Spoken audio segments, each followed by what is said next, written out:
Madam Clerk, we call this quarterly pension meeting update to order. Madam, you have the floor. Thank you, Mayor. I appreciate that much. We're going to go through the third quarter report and give you an update through November as well. Just a minute, Heather. Let me just, for the record, put on record what it is you're going to address it. Thank you. Our first presentation of the second quarter ending September 30th, 2024 investment reports for the 1945 and 1949 pension plans, along with the October 2024 update by Heather J. Siegler, Morgan Stanley. Thank you. Thank you. Sorry, I jumped the gun there. I was excited. It helps when you have really good news to report. So we're going to talk about some really good stuff today. If you'll, let me jump right here. Okay, great. Everyone should have the capital market indices up through the third quarter. We're going to look at that. We're going to pull it forward through November as well, so you can get an idea of where we are. We're getting close to the end of the fiscal year, which is excellent. If you look at the quarter to date, we had through the end of the third quarter, S&P 500 was up 5.9% and over 22% for the year to date. The Russell Midcap Index up over 9%, and then year to date 14.6%, and then the smallest companies in the U.S. up just over 9%. And 11% for the year to date. The best performing asset classes for the third quarter were the utilities and real estate, coming in at 19.37 and 17.18%. Energy did not fare as well in the third quarter, down 2.38% through the end of the quarter. If you think back to where we were ending in September, we just had the Federal Reserve come and met on the 18th of September and announced they were going to cut interest rates 50 basis points. The market had kind of really shaken up because of that. Market had priced in between a 25 and 50 basis point cut, but because of that 50 basis point cut, the market reacted somewhat negatively in October. And what we actually saw after the Fed cut the overnight interest rates, the open market that controls the interest rates on a regular basis, the 2 to 10 year actually went up about 50 basis points, which has been a very interesting movement that we'd seen. The Fed, coming into the September Fed meeting, the market was pricing in a 1% reduction in interest rates for the remaining of 2024 and 1.5% for 2025. That has since, because of some of the Fed's comments at their meeting, they've actually reduced that. And so we're pricing in for 2025 a 1% reduction in interest rates, and we expected the Fed to cut in November, and they did. They cut another 25 basis points, and right now the market is pricing in another 25 basis points for this month as well. That's been not a popular conversation, and so there's some that think we should pause and not do December, and then there are some economists that think we go ahead and need the December 25 basis point cut. So the market's not exactly sure which way it's going to go on that. When we look at overall and where the market and the economy has been, it's actually been really good. We had the the job numbers that came out were a little soft in July and August. Those in September were actually revised upward, and then the numbers that came out for employment in September were positive. So the numbers, the data points when we were here last were kind of pointing that there was a potential for a recession for 25. The data points that have come in since then with employment and inflation, some of the CPI numbers that we're looking at, they've really taken the recession playbook off the table for next year for right now. So that's a positive. Right now the market is pretty cautiously optimistic in where we go from an equity standpoint. We are seeing interest rates coming down. We're seeing, employment is staying steady. We had seen interest CPI coming down as well. I've looked at the CPI, the core CPI year over year, right around 3.3% with the last rating that came out. And so you take the combination of that, and we've been really positive on the equity markets. One area that is concerning to us, and we're watching this just to kind of get an idea of where we go going forward, is the debt that we have in the U.S.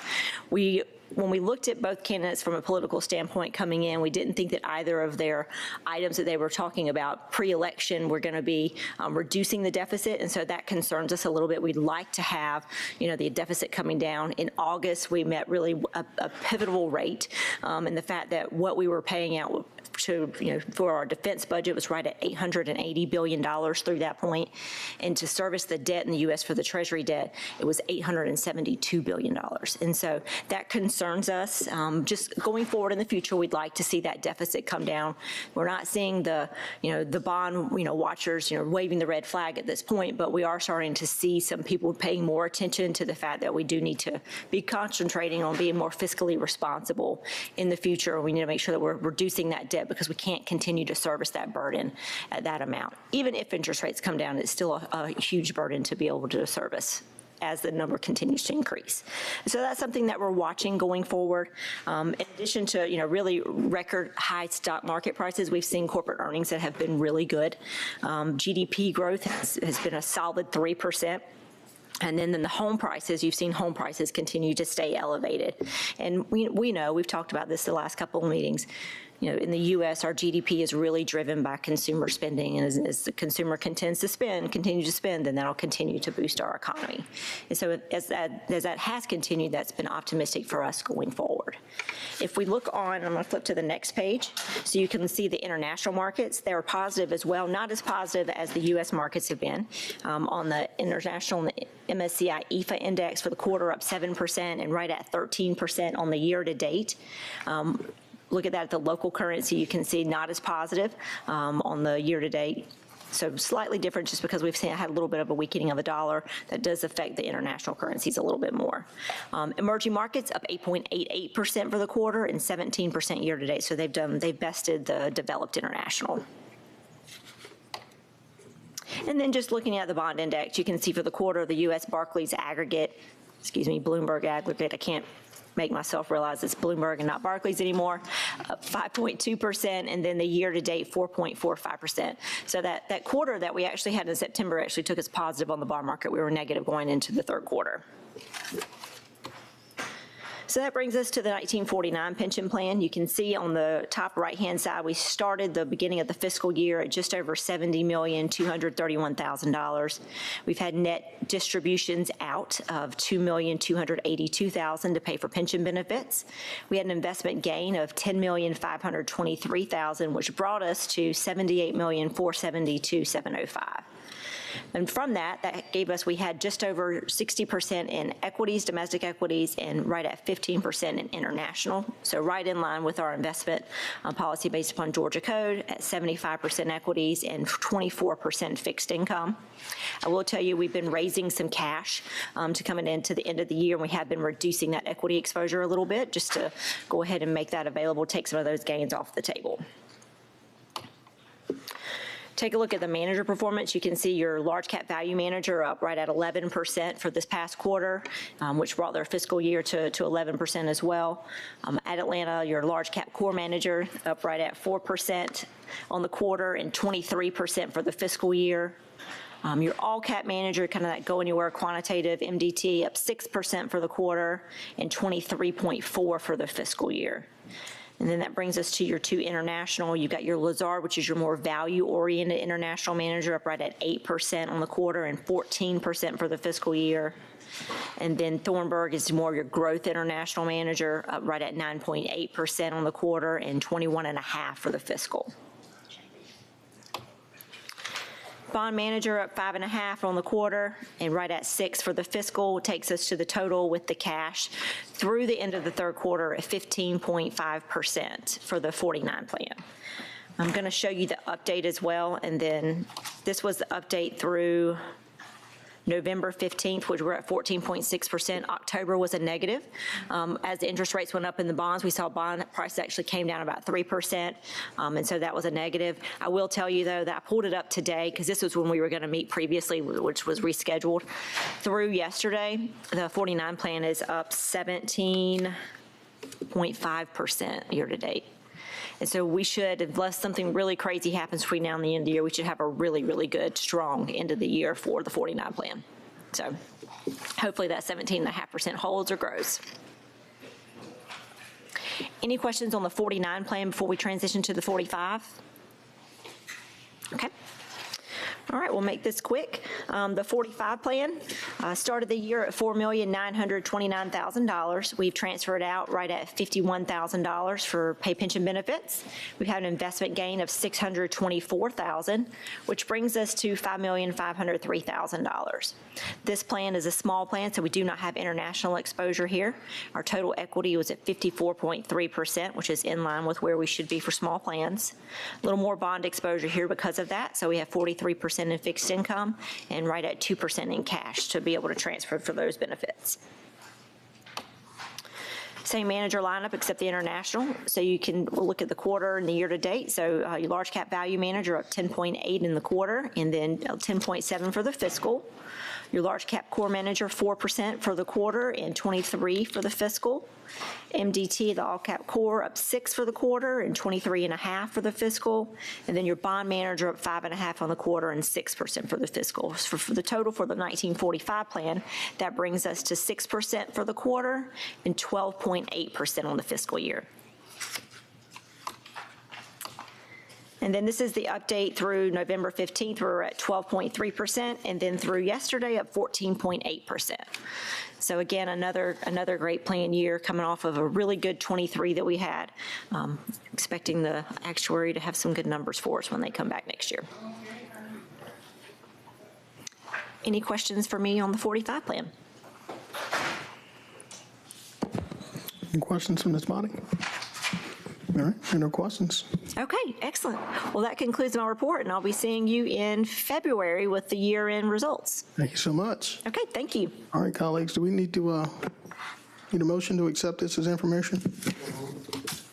Second. All right, there's a motion and a second. Do we need to vote, or can we do it without objection, Madam Clerk? Are there any objections? Hearing or seeing none, it is received. All right, Madam Clerk, you have the floor. Item number 2 is a motion to adopt the restated adoption agreement, general addendum, and service credit purchase addendum. GMEPS has recently received a favorable determination letter from the IRS for the defined benefit retirement plan 2. Does anybody need to talk to this? Is there anybody specific, or Tim? Yes, this is a housekeeping item. GMEBS has updated the plan to maintain their compliance with the IRS and federal laws. Okay. I'm sorry, Director Shearer, Interim Director Shearer. I called you Tim. My apologies. Are there any questions regarding this item? If not, can I receive a motion to accept, please? So moved. All right, there's a motion, there's a second. Let's do it without objection again. Is there any objection from this No, body? I think we need to vote on this. Vote on this one? All right, you Yes. got it. right. Who seconded that? I It didn't. was Commissioner Johnson. Who made- Tim made the motion, Commissioner Johnson Okay. seconded. I'm sorry, Director Shearer made the motion. Commissioner Johnson accepted. Yes, so we need everyone vote. to vote. Yes, I'm going to do, Roll call. Mr. Mayor, Yes, ma'am. Mr. Schreier, Yes. Ms. Allen, Yes. Mr. Johnson. Yes, ma'am.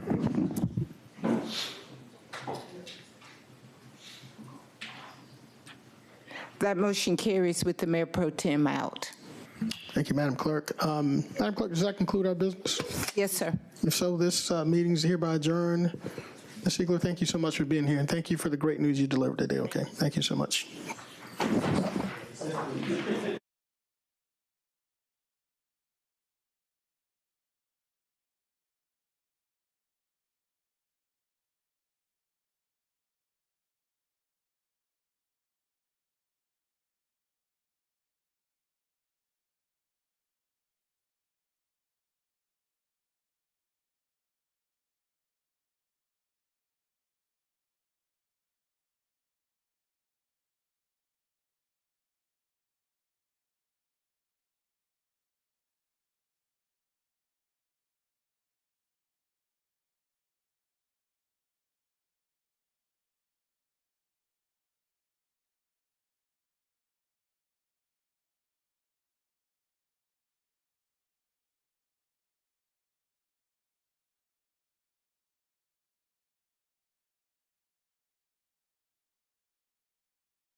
Moving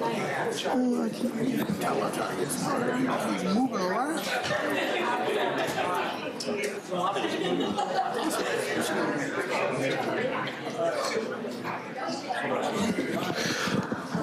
Ladies and gentlemen, we really appreciate you being here today, December 3rd. Hopefully everybody had a great holiday week. This is the final scheduled commission meeting of 2024.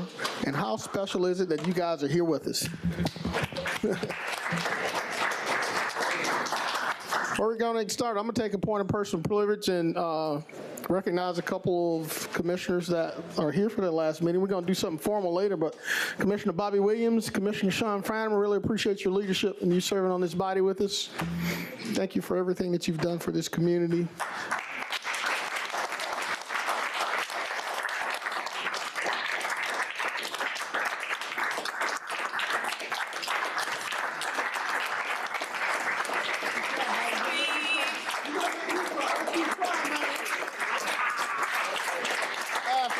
Come on with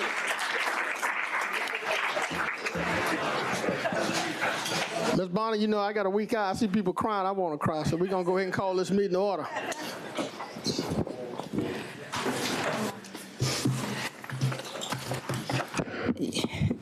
Yes, sir, Mr. Mayor. Call your attention to the invocation portion of our agenda, which will be shared with us today by Chaplain Henry Holt III, Director of the Spiritual Health, WellStar, and MCG Health. After which we would like to ask our Deputy Administrator if he would please lead us in the Pledge of Allegiance. Mr. Charles Jackson, will you please stand?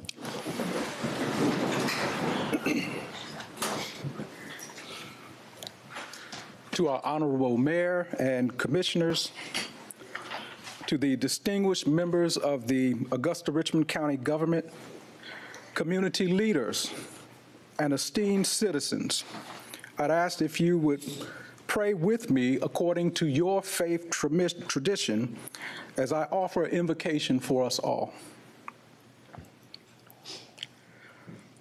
O gracious one, giver of life, as we convene today, we acknowledge the responsibility that comes with the governance of this vibrant and diverse community. As shared commitment to the well-being of the Augusta Richmond County, that is our foundation upon which we build a better future. In this invocation, let us reflect on the principles that guide decision-making, principles rooted in fairness, equity, and inclusivity. We recognize the rich tapestry of cultures and perspectives within our community and commit to the fostering an environment where all voices are heard and valued. As stewards of public trust, we pray that our leaders understand the weight of their decisions on the lives they serve. Let them approach their responsibility with diligence and compassion, considering the diverse needs and aspirations of all Richmond County residents. May our leaders' discussions be marked by open dialogue, transparency, and a collective dedication to the common good of all. And in facing the challenges that lie ahead, let innovation and collaboration be our allies. As our civic leaders embark on the work before us, may they remain mindful of the past, learn from our history, and strive for the future that uplifts every corner of Augusta Richmond County. Together, let us build a community that reflects the strength found in unity and the resilience born from understanding. And may this invocation serve as a reminder of our shared purpose and commitment to prosperity, growth, development, and well-being of all citizens of Augusta Richmond County. Hear our prayer. Amen. flag of the United States of America and to the republic for which it stands, one nation, under God, indivisible, with liberty and justice for all.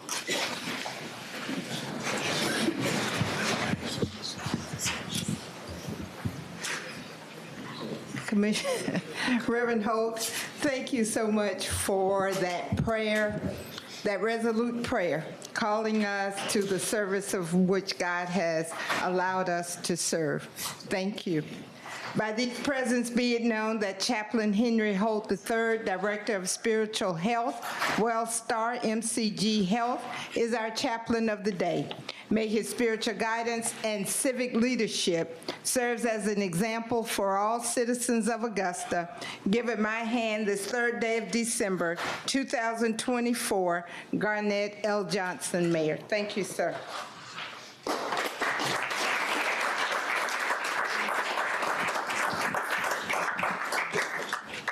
Chaplain Holt, thank you so much for being here, sir. Appreciate you. Thank you for that prayer. Madam Clerk, let's continue. Okay. At this time, sir, we would like to call your attention to item number A.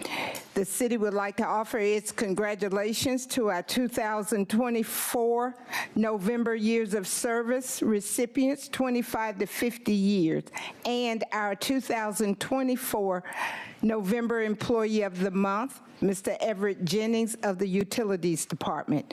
HR Director Anita Rooker would do the roll call. Thank you.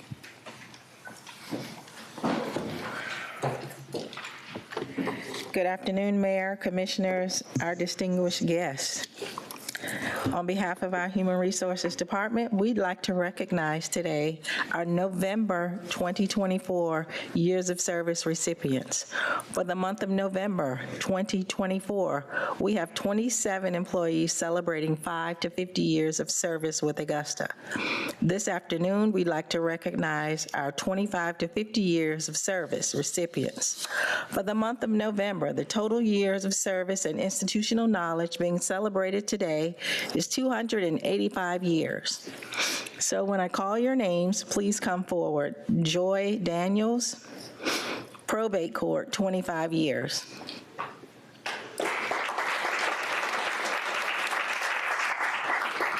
Charles Wells, utilities, 25 years.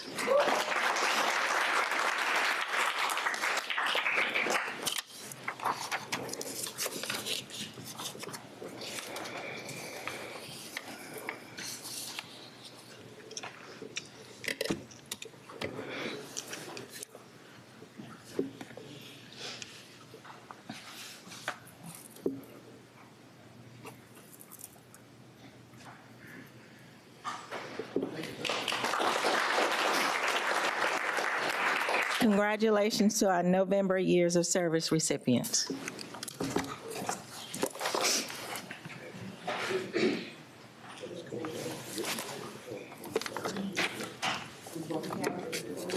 I don't have anything. To our Employee of the Month, November Employee of the Month, Everett Jennings, Utilities Department.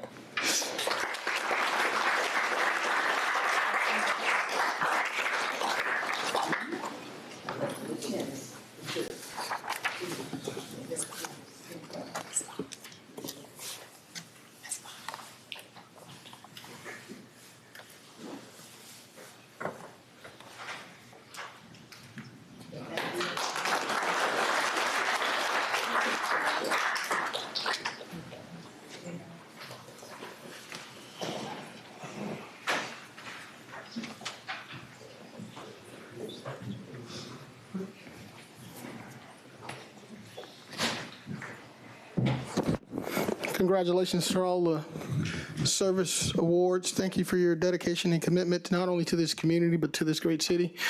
It is well noted and greatly appreciated. Madam Clerk, let's continue. Yes, sir. Call your attention to our delegation recognition B. The City of Augusta would like to offer its congratulations to the 2024 Alleluia Community Girls School volleyball team winning the 2024 state championship.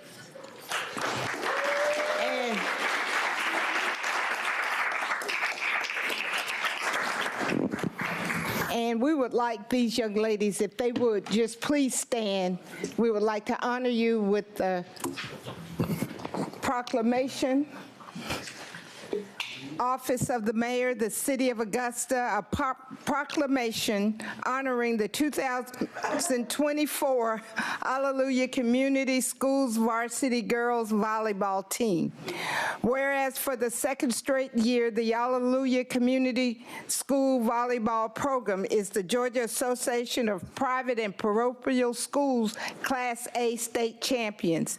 And whereas the Angels dominated season in their league, Georgia Association of the PPS record was 10-0 during the regular season, not dropping any sets to any of the other teams. And whereas they won first place in the region and earned 6 all-regional awards for Reese Janke, Lucy Clementi, Elizabeth Almeter, Allie McBride, Marby French, and Lila Ray. In their state run, they beat United Christians out of Rome, Georgia at their home game, and then on the beat Cherokee Christian and Oakwood Christian in the semifinals and finals of the state. Again, not dropping any sets. Earned 4 All-State awards for Reese Janke, Lucy Clement, Allie McBride, and Maybe French. And whereas Coach Megan Janke attributed their success to a challenging regular season schedule that pitted them against larger schools. This strategy was instrumental in preparing the team for the high-stakes environment of the state championship. And whereas the team's depth was showcased through their significant contributions from players across various grades, they delivered outstanding performances which they fundamental to the team's victories, and a footpath to the championship was marked by enhanced performance and great athletic abilities. And whereas the Angels' story in 2024 season is a testament of flexibility, collaboration, and determination, securing once more Hallelujah Community Girls' place in Georgia high school volleyball history. And now, I therefore, Garnett L. Johnson, Mayor of the City of Augusta, do hereby proclaim December 3rd, 2024 as Hallelujah Community School Girls Volleyball Team in Augusta, Georgia, and urge all citizens to recognize and applaud the efforts and achievements of this phenomenal team. In witness thereof, I have set my hand and caused the seal of Augusta to be affixed this 3rd day of December, 2024. Congratulations.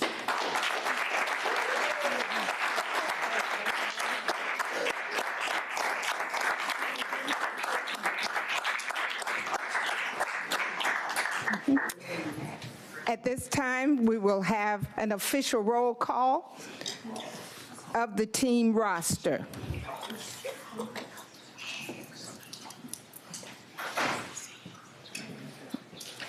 Ms. Cecilia Woodward would please do the honors. Thank you. All right, Allie McBride, number 17, sophomore. Come forward. Allie, come forward. We want to get a picture with you, Ms. Scott, in the middle.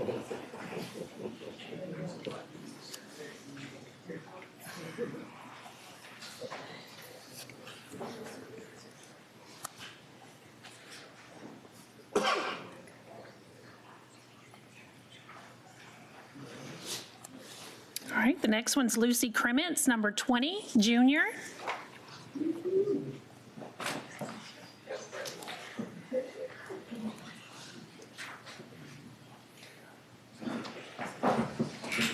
Reese Janik, number 5, junior.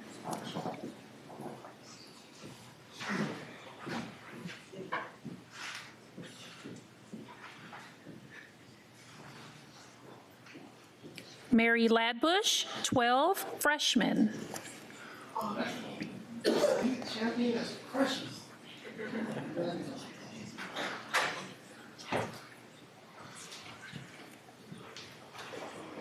Lila Ray, number 2, sophomore.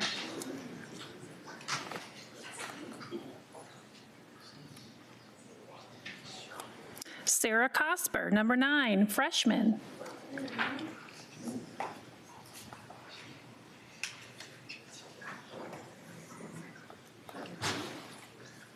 Maddie French, number 4, sophomore.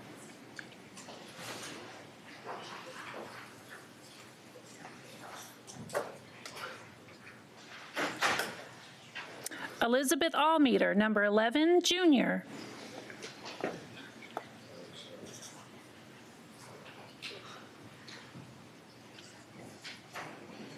Lily Gurman, number 13, junior.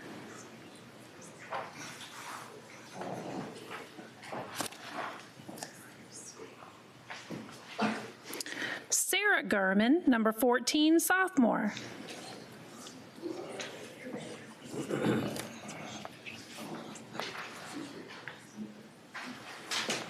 Dia Caldron, 19, junior.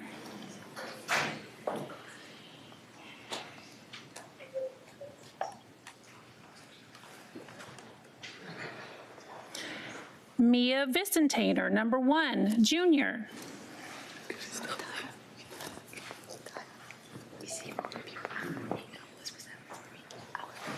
All right. The next one on our list is the manager, Olivia Sterrett.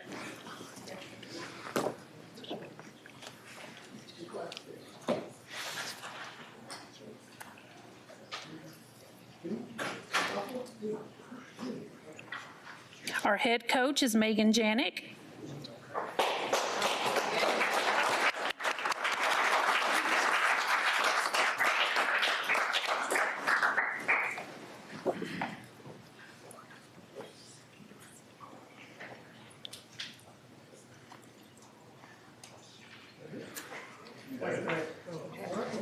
Megan.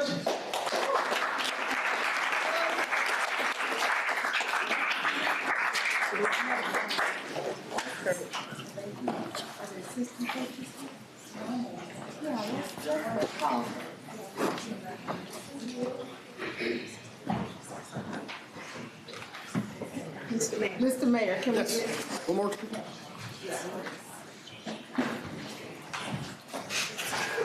which one for this one?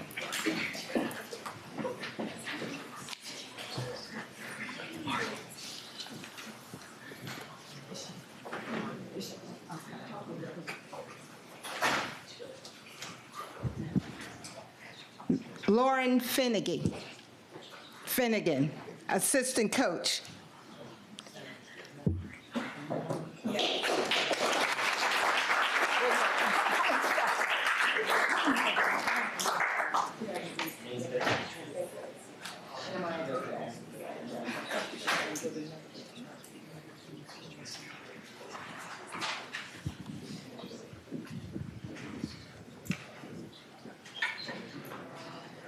We would also like to share the wording from the certificate of recognitions given to the victorious team. Office of the Mayor, the Augusta Commission, certificate of recognition for your exceptional sportsmanship displayed during the 2024 volleyball season by becoming back-to-back volleyball state champions, posting a 28-3 final record.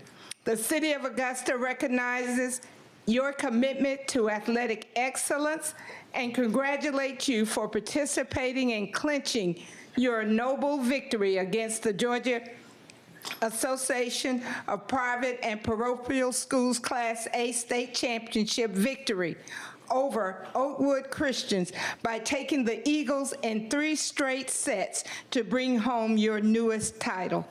Given this 3rd day of December 2024, Garnett L. Johnson, Mayor. Team, please stand.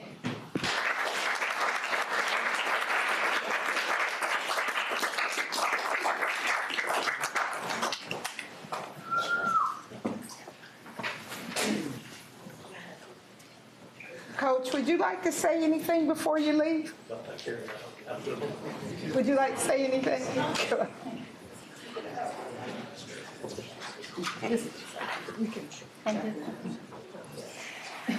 I just want to thank all of you very much for this. This is very special for our small school, and I'm so proud of these girls. And if you noticed, we have no seniors, so hopefully one more year. That's right, three-peat. Thank you, guys. Keep up the great work, and congratulations.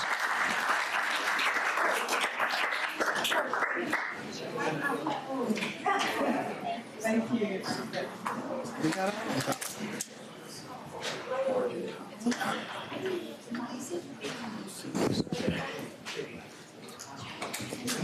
Madam Clerk, for the sake of time, let's keep going. Keep it moving. At this time, we would like to acknowledge and salute our outgoing members of the Augusta Commission. We will ask Commissioner Sean Farnham from District 7 and Commissioner Bobby Williams from Commission District 5, if you would please come forward.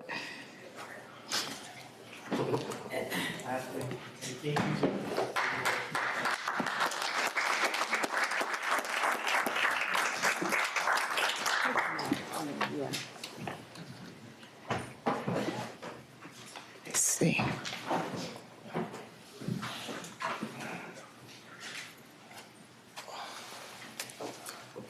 Okay, where do you want us to go? Up front and center. Right. Mr. Matt. Not big on goodbyes. Augusta, Georgia salutes and sincerely thank Sean Farnham, Commissioner District 7, for his outstanding dedication and service to the Augusta community, January 1, 2015, December 31, 2024, presented by the Augusta, Georgia Commission, December 3rd, 2024.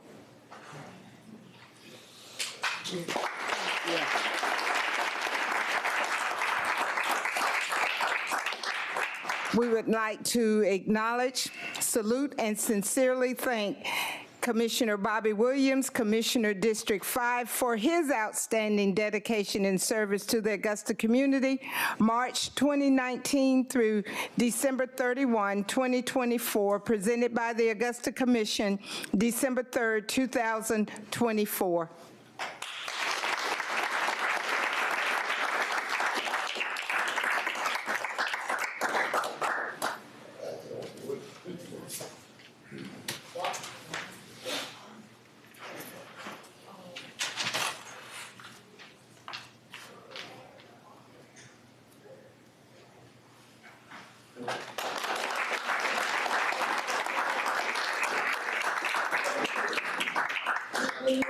Steve.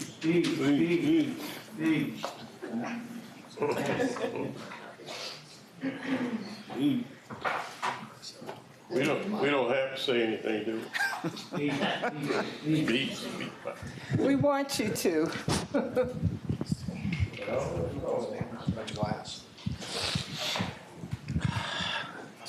Test. Check, baby. 1, 2, 3, 4. First, God be the glory. Thank y'all. It's going to be hard for me. When I started this journey, I was the youngest commissioner by 9 years. And my wife, who's not here, I love her, sorry she's not here, my 2 kids, I was the first commissioner to have a kid while on the commission since consolidation. And I hope they still think their dad's cool that he's not a commissioner come January 1st, because that's all they know. But to the department heads, thank you for all you did. Y'all are the ones that are the heroes here, not me. I was just here to get the message out. Y'all are the ones that did all the work. Y'all are the ones that make us all look good. So thank you. To the people of District 7, it was an honor to serve you for, it looks like y'all added a few months, but that's okay. I won't tell anybody, because I think I got sworn in on April 21st, but that's okay. It's been an honor to serve you. I hope that I've made y'all proud. I hope that, I'm proud to say that I didn't vote for a tax increase in the 10 times of budgets, and that's important in my district. And I appreciate all the support of this family. I'm a little bit emotional because this is my family too. It takes 6 votes to get anything done in this government. I'm just one commissioner, but you gotta have 5 votes with you to get anything done. And I had the honor of being mayor pro tem. I had the honor of being the chair of the redistricting committee. I had the honor of serving as chair each time I was up here, and that was because of this team, not because of me. And I appreciate the love and support that these guys have shown to me and my family. I work with 22 different colleagues. I looked it up last night. 2 mayors. Commissioner Grady Smith, Andrew Jefferson, who I lost while serving, and 2 commissioners that right now I've lost, and I hope they're doing well and making themselves better. And though we didn't all agree all times up here, we truly made a difference, and we served the people as best we could. And each one of these colleagues I could go through, and I have these memories that it hurts. I also lost my parents in this journey. And Commissioner Scott is like my link to my mom because she had this bond with my mom of dancing with my mom, and it's just a memory that I cherish very much so because that was my mom's closest link to this commission was through you and that dancing and stuff. So, and my USO on the end. You know, we helped make that James Brown Arena happen, and when it opens up and there's a WWE, we better have tickets. We better be there, okay? But I'll just say this finally, thank you for the opportunity. The best days are definitely ahead at this commission and city. Thank you for Mayor Garnett for all your leadership, all the colleagues up here. I wish y'all nothing but the best. I don't know if I'll ever run again for anything, to be honest with you, but it's become a part of me to help this community and serve, and it's been an honor. And so, #LoveAugusta. Thank y'all. Fran, I'm out.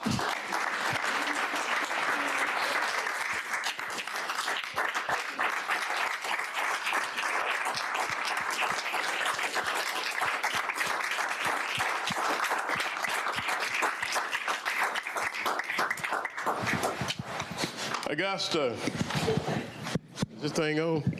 I don't have a wife and I don't have any kids, so I can't say that, but I want to say one thing to each of you, and that is that when I ran because of another man. That was Henry Brigham.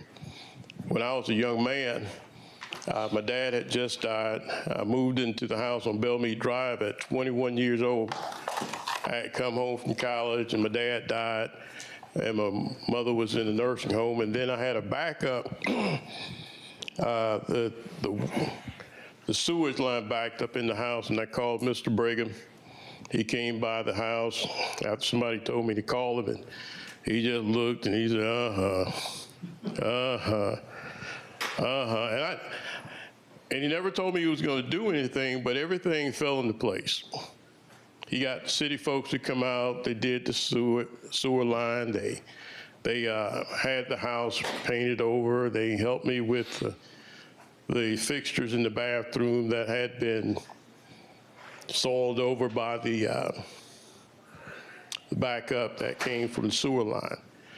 And so when I said I wanted to be a commissioner, I wanted to be like him. He did what was best for the city of Augusta. And that's what I always tried to do. I always slept well because I always thought that I made good decisions that would make an impact on Augusta, Georgia. I always tried to do what was right. I always tried to make sure that the city of Augusta was taken care of and that no one was taking advantage of what we were trying to do here with the city of Augusta. So I say to you, and he just about had me crying. I'm not a crier. When I retired from the school system, and they called me and told me that the retirement banquet was going to be on such day, I said, y'all go ahead and have it. I'm not going to be there, and I didn't. They probably still have whatever they were going to give me from the school system still at the board somewhere in a closet with my name on it. But I said all that to say this. If you're not up here to do what's best for the city of Augusta, if you're just up here to be somebody else's puppet, if you're here to just give somebody a contract so that they can make millions from the city, if you're here just to be somebody's pawn, you're not here for the right reason. Because there are so many people out there who don't have a voice. There's so many people who live on the street that you live on that just want their grass cut, that just want the retention pond cleaned out, just want their streets paved, just want the humps in the road.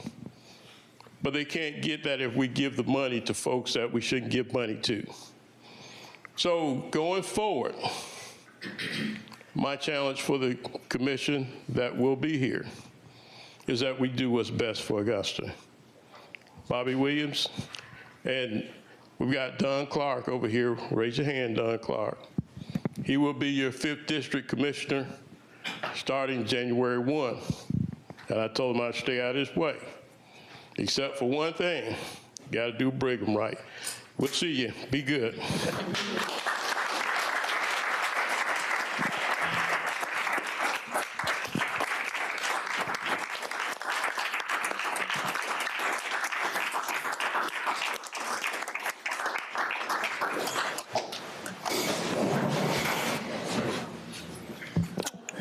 Thank you again to both Commissioners William and Frantham.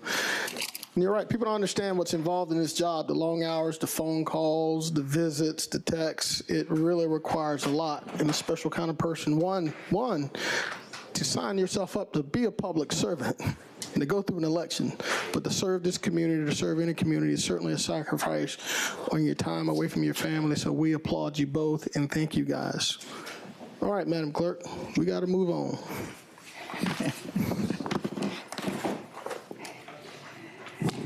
Yes, sir. Call your attention to the delegation portion of our agenda. Mr. Charles E. Black regarding importance of Augusta City transportation. All right, Mr. Black, are you present? I see you, Mr. Black. Take your time, get here, sir. Can someone direct him to a podium, please? Thank you, intern. Mr. Black, there he is. He's going to walk you to our podium. Thank you for being here, sir.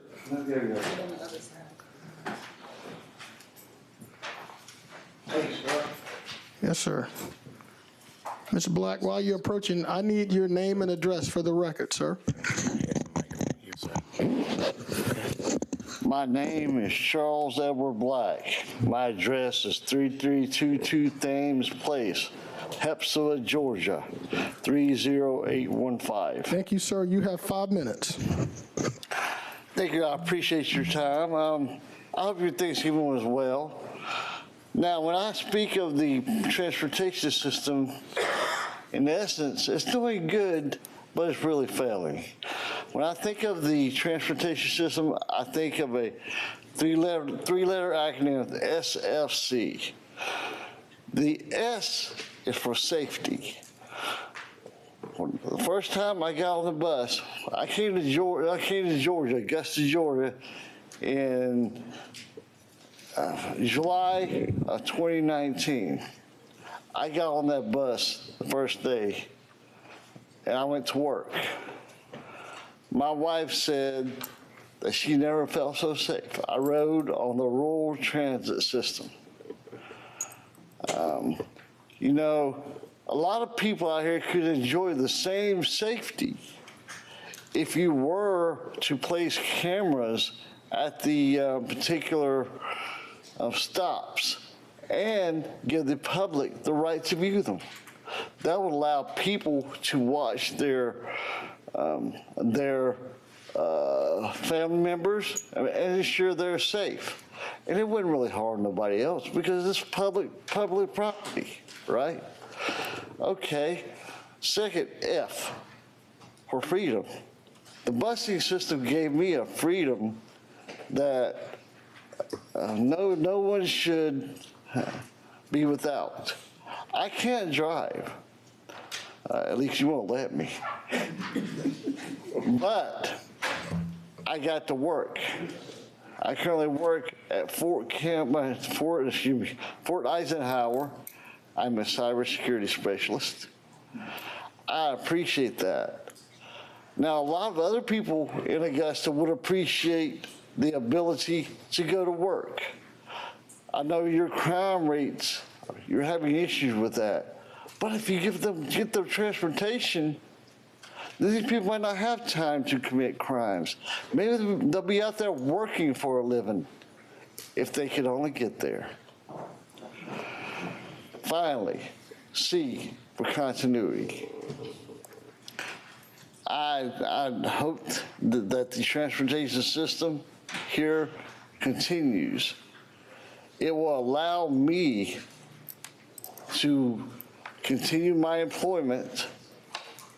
It will allow others to gain employment.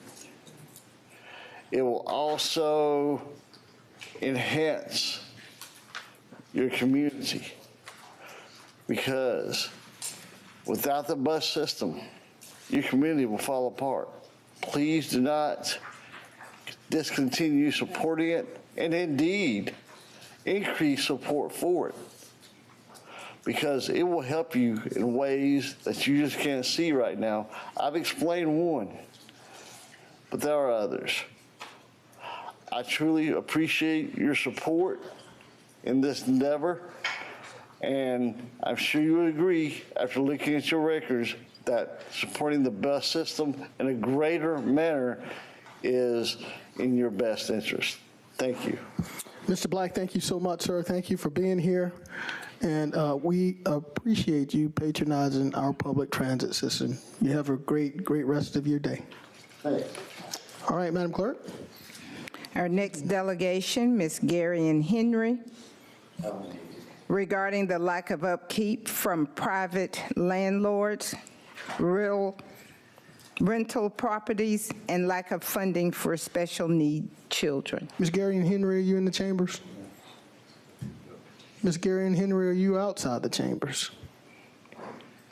Madam Clerk, I do not see Ms. Garion Henry, so we're going to move on. Okay. Item number F, Ms. Patricia Jeter, requesting an ordinance to protect homeowners with property lined against right-of-way property. Thank you, Madam Clerk. Ms. Jeter, welcome. If you will, for the record, please state your name and address. Happy holidays. Happy holidays. Hello, Honorable Mayor and Commissioners. My name is Patricia Jeter, and I'm at 4102 Elders Drive. Thank you, madam. You have 5 minutes. Okay, I'm here today to request that an ordinance be developed for homeowners that have private property that lie adjacent to right-of-way property. The reason being is I've had a problem with a certain individual who would come on my property, what I thought was my property.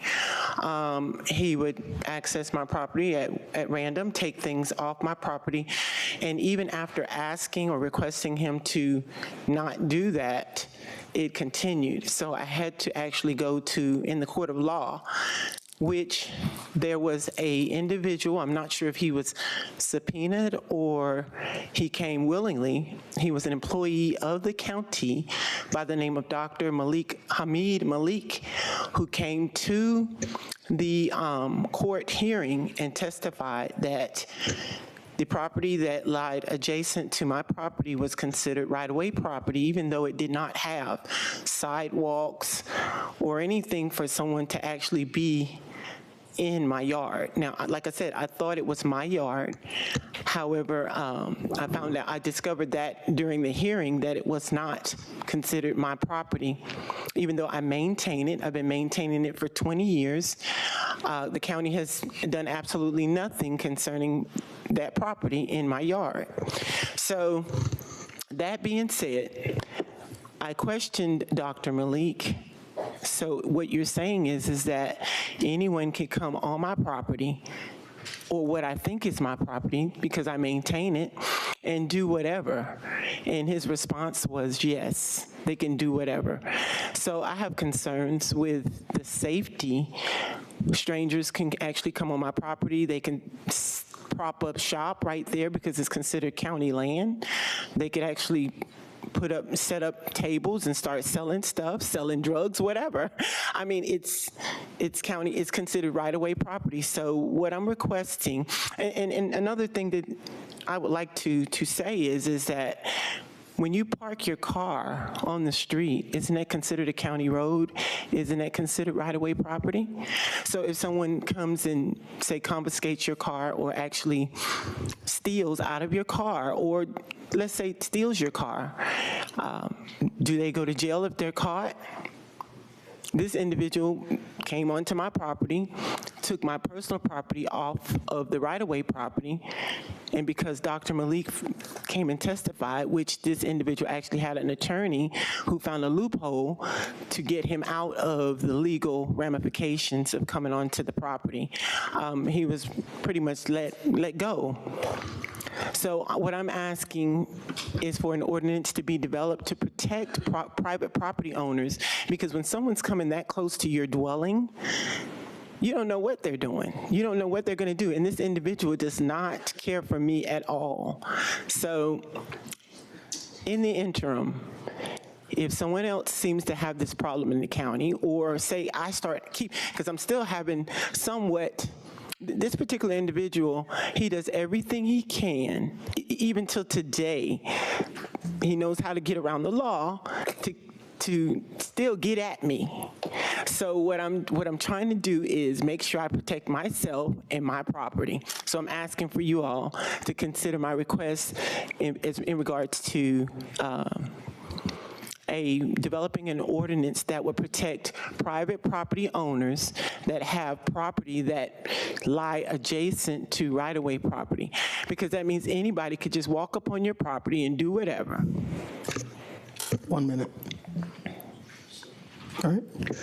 Does that conclude your presentation? Yes, sir. I would like to ask you all to please consider my request, because this has been, it's been taunting to continue to have to deal with someone who wakes up and just decides they're going to make your life miserable with just finding loopholes to do it. So I'm just trying to make sure I keep myself safe on my own personal property. Thank you, Ms. Jeter. I'm going to ask Commissioner Guilfoyle, I see you in the queue. I'm going to call you just a second. Attorney Plunkett, are right-of-way issues local or state issues? Just make sure we're within our jurisdiction to consider this request. Well, they're both, because it could be the state right-of-way or county right-of-way. In this case, it's her neighborhood, so I'd imagine it's a county right-of-way. I would think so as well. Okay, all right. So is that within our jurisdiction to consider an ordinance, or? Well, there's a couple of different things. One is there's obviously some type of prior incident, some case that would, we could look at to see what the issue is there.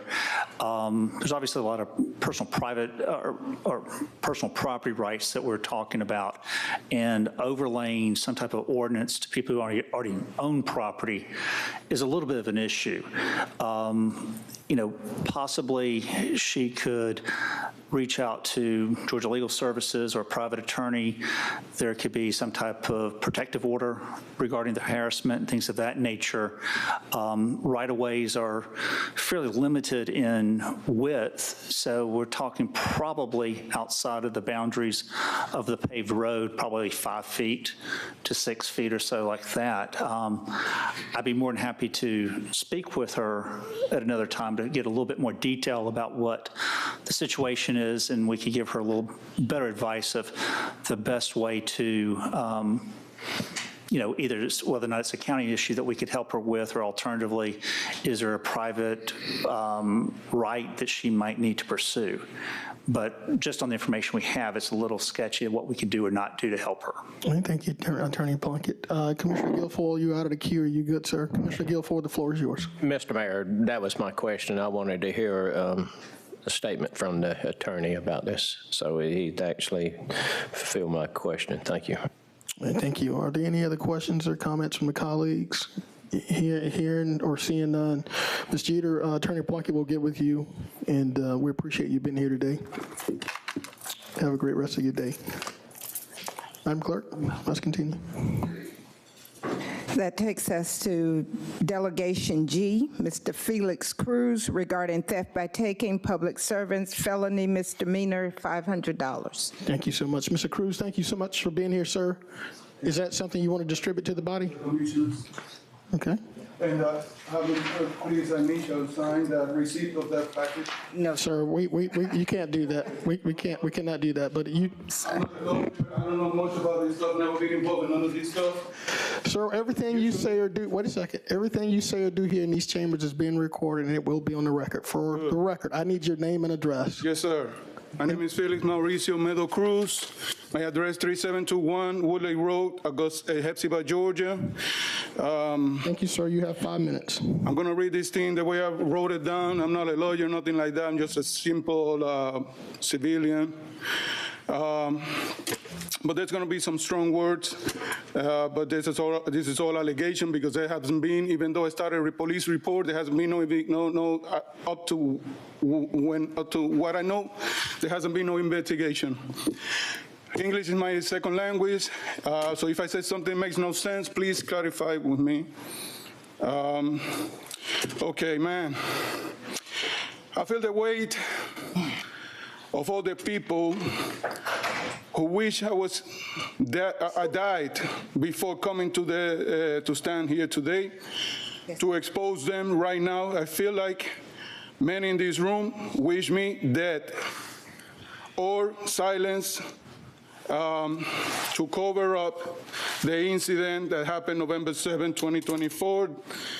Due to the whistleblower nature of this incident. I need you to pause 1 second. Our legal counsel needs.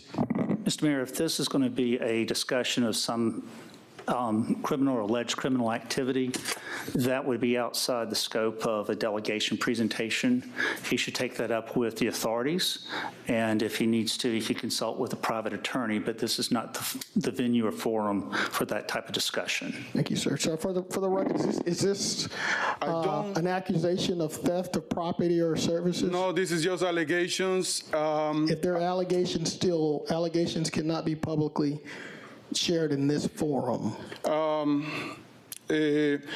you at least, this happened at the tax commissioner office, can you at least direct me to someone from the tax commissioner office that I can clarify what's going on? I already tried it in the past 27 days, and nobody have been able to get with me on the matter. So have you met with Tax Commissioner Chris Johnson?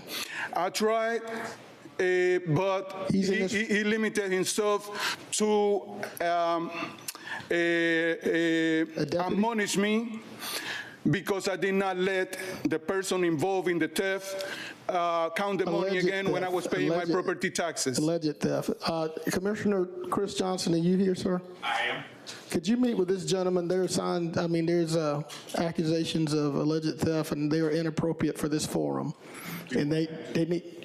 Pardon me? I'd be more than happy to. Thank you so much. When did you find out about this incident? Sir, you are out of order, and I will have you removed from these chambers if you continue. Okay, I'm just asking because he's the one in charge of the tax commissioner office, and he, in the 27 years past, he had 27 days past, he had not Thank you for being here. Thank you for being here, okay? Okay. Commissioner Tax Chris Johnson. When are we going to meet? You can go, he's here right now. Okay, I'll meet with him. Thank you so much. Thank you, sir. Have a great day. All right, Madam Clerk, let's continue. Our next delegation, H, Mr. Brian Green, is consolidation working for our future. All right. Mr. Brian Green, welcome back, sir. If you will, for the record, you know this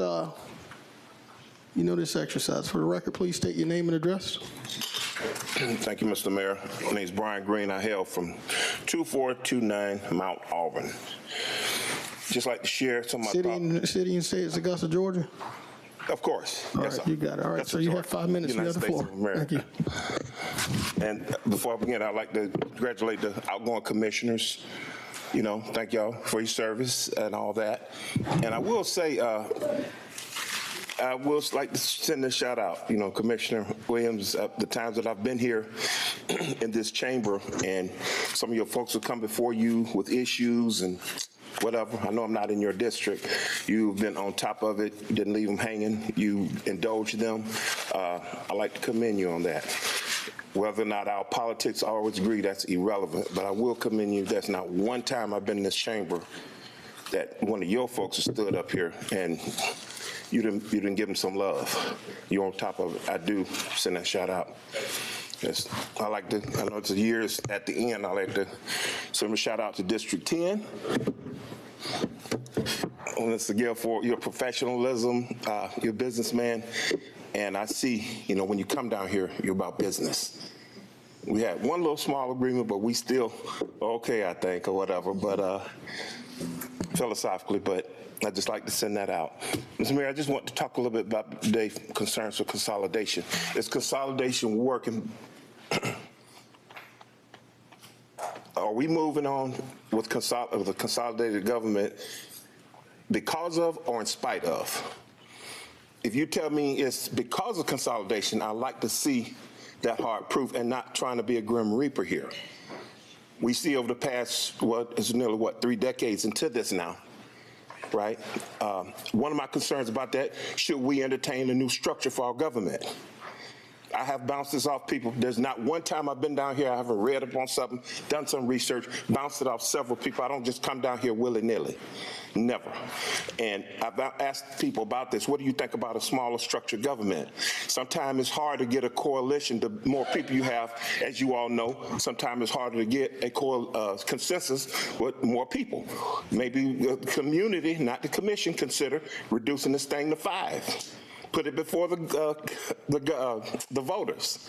5 commissioners, $1,250 a month. That's about $74,000, I think, $500 a year. You automatically are saving the county over $250,000, right there.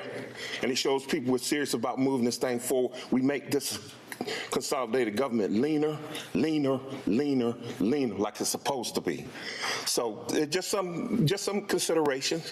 And $1,250 is a lot of money. That's a very good compensation. Like I said, $1,000 of that would be salary, $250 gasoline, Visa card. You don't even need a gas card anymore.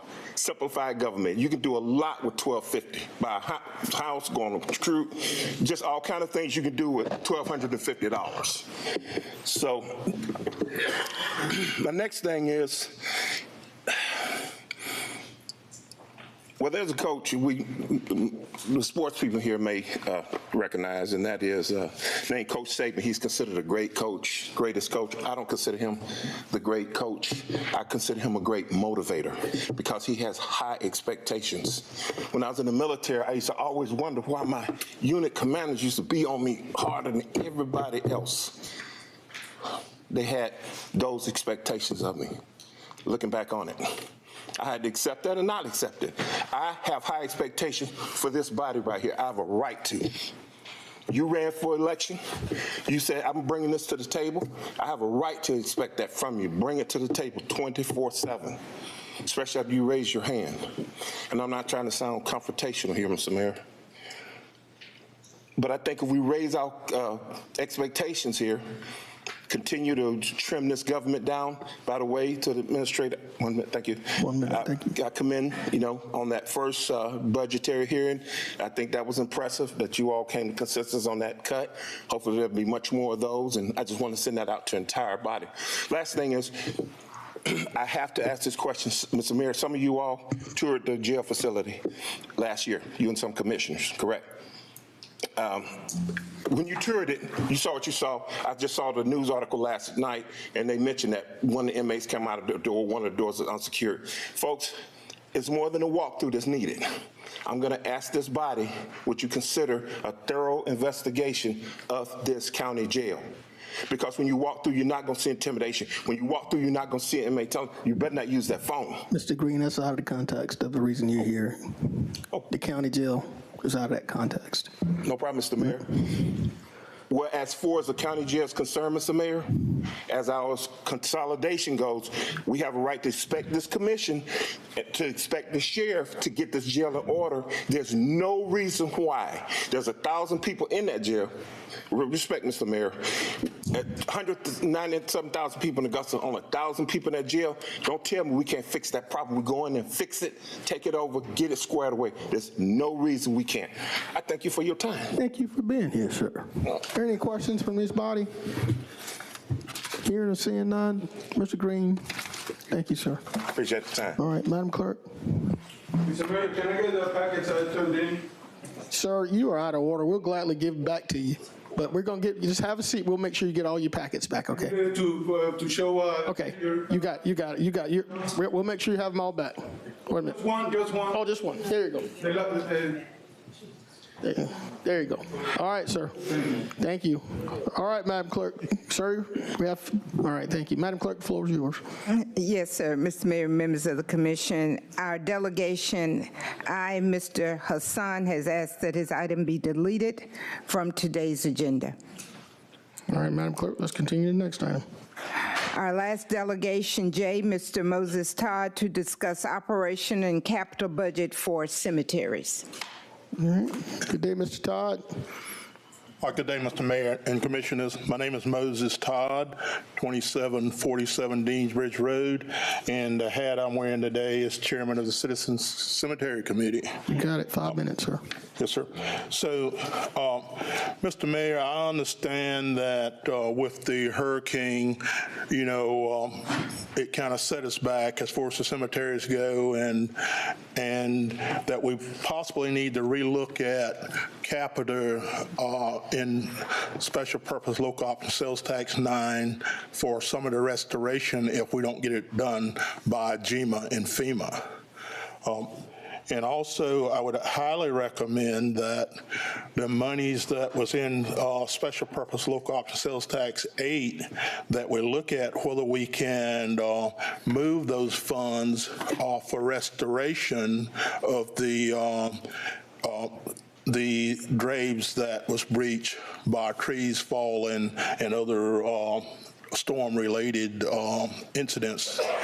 I note that we fared well on the Magnolia fence, but the tree problem in Magnolia, as far as the graves go, that we may need to look at bringing in a cemetery restoration expert to help us navigate through those problems when it become a priority for GEMA and FEMA. The funds that the governor's already give us for the walking trail, that we possibly need to look at whether we can use some of those funds or go back to the State Cemetery Commission and the governor to get additional funds to do restoration. I think that the public, or at least the public that have loved ones buried in the cemeteries that we have closed now for safety reasons, be given a update maybe on the city website on what the plans are. We know we have priorities as far as GEMA and FEMA go, and we can't change those priorities, but it would be good communication if we could know what the plans are, know that that there's been walkthroughs and assessments of the graves that's been breached, and to what extent and what our plans are moving forward. Those are my comments, and hopefully we can, when we're, the administrator and the commission is doing special purpose local option sales tax 9, that we look for some additional funds for those cemetery needs. Thank you. Thank you, former Commissioner Todd. It's an interesting time to bring it up. We were just having a conversation about this earlier. As you know, we're in the evaluation of our cemeteries by FEMA. They are aware of it. However, cemeteries have a special designation. In order for us to do anything for FEMA or GEMA reimbursement, it has to go through an environmental historical preservation assessment. Those assessments, as I understand, are underway. That's before we can even cut any trees down. Any graves that perhaps may have been compromised, they have to go in and do an assessment. It's our intention to try to accommodate those that need to bury their loved ones. And as I understand, we're making sure that we accommodate them to have access to graves to do that. However, it is going to require some time for us to finish that assessment so that we can make sure that we can get any dollars we can from FEMA, GEMA to being reimbursed. So those actions are ongoing. Regarding an updates are forthcoming, and I'm probably premature in announcing this. On December 10th and 17th, we're going to have some community forums just to bring everybody up to speed as to where we are. But we are taking our due diligence and making sure that we protect the history and the legacy of many who have their loved ones buried there. Thank you, Mr. Mayor. Thank you, sir. And I hope those funds are reimbursed. That's our intent, to try to get them reimbursed from FEMA so that we can perhaps seek grants and other opportunities to restore those properties and to where they should be. All right. Seeing no colleagues in the queue, Madam Clerk, does that take us to the consent portion of our agenda? Yes, sir, and I'd also like to call to your attention your requests on our addendum agenda items. Please. If you want to accept those. All right. For the record. Read them. Yes. Do we need to read them in for the record? Okay. Before we ask for consent on them. Item 1 is to approve services of Board of States to do the cleaning and testing of medium voltage switch gear at the Max Hicks Water Treatment Plant. Item 2 is to approve a supplemental funding in the amount not to exceed $15 million for emergency procured Hurricane Helene debris removal services with Series Environmental Services, Inc. Also approve use of general fund balance to fund these series. Item number 3 is to approve a contract extension for particle services for 2 years at a cost of $36,120 annually. Item 4 is a request for a supplemental funding, Supplement 2, in the amount not to exceed $1 million for emergency procured Hurricane Helene debris removal monitoring services with Goodwin Mills and Kaywood. Also approve use of general fund balance to fund services. Thank you, Madam Clerk. Is there any objection to adding these? We have additional ones. Yes, sir. Item 5 is to approve the demolition of existing codes to facilitate repair and additional support services. Item number 6 is to approve the Georgia Power Electric Transportation Program customer service.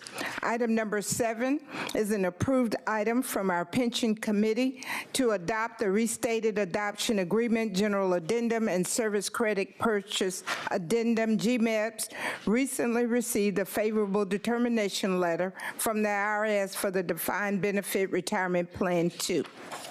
All right, colleagues. Is there any objection to add these 7 items to our agenda? Hearing or seeing none? Commissioner Franham? Yeah, just on number 7, I want to add that we're going to waive the second reading for that one, per pension. Number 7. Okay. Just to waive the second reading. Yeah. Second reading. Item 7. It's on the back page. Flip over. It's on the addendum. All right? All right. If that is okay, I don't hear any objection to adding these to the agenda, Madam Clerk. So our consent agenda consists of items 1 through 27.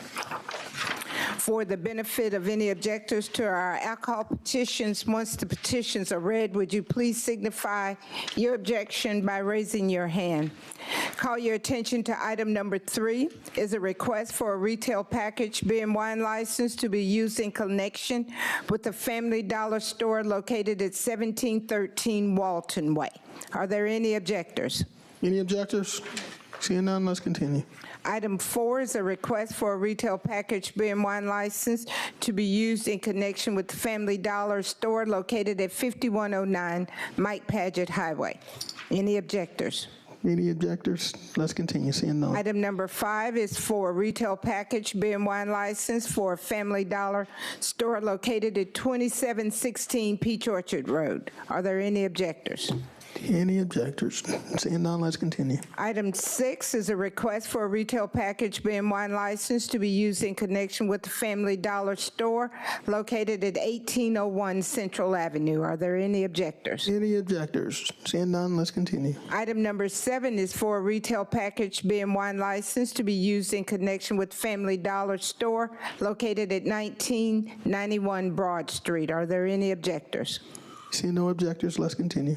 Item number 8 is a request for existing location requesting a retail package liquor, beer, and wine license to be used in connection with Hillside Package located at 2372 Barton Chapel Road. Are there any objectors? Any objectors? Seeing none, let's continue. Item number 9 is a new ownership request for a retail package beer and wine to be used in connection with Augusta Mark, Inc., Texaco, located at 601 Bransford Road.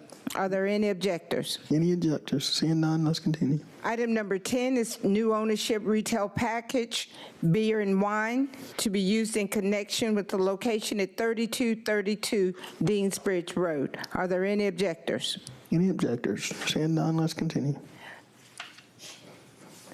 Our consent agenda consists of items 1 through 27. 1 through 27. With no objectors to our alcohol petitions. Thank you, Madam Clerk. Chair recognizes Commissioner Sean Franham from the 7th. Thank you, Mr. Mayor. I'd like to delete agenda item number 29. 29, delete. 29, delete. And then I would like to consent 30, 32, 33. And then on the addendum agenda, consent 1, 3, 5, 6, and 7, and waive the second reading on that number 7. You're adopting the entire addendum agenda? No, he said items 1, 3. Yeah, I just have a question on 2 and 4. 2 and 4? Yep. Everything except Got a question on item 3 for clarity. All right, question on item 3, so we're not adding that one to the addendum. So that would be Adding it to the 1, consent. 4. 1, 5, 6, and 7. 1, 5, 6, and 7. 1. Okay. Okay. There's been asking for clarity on number 6, Madam Clerk, so please remove that one.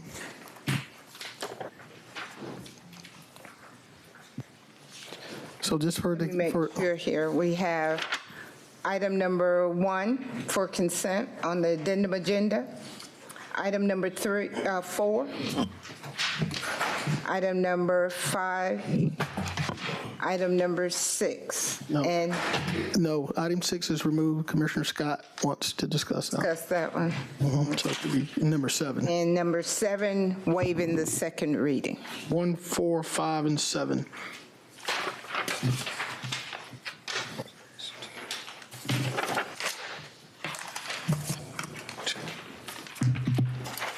All right, we got that. So it's item 2 and 3.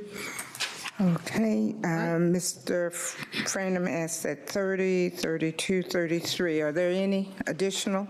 And he said delete 29. 29. Yep. All right, I think we're square. Commissioner Guilfoyle, sir, you have the floor. Yes, sir. Thank you, Mr. Mayor.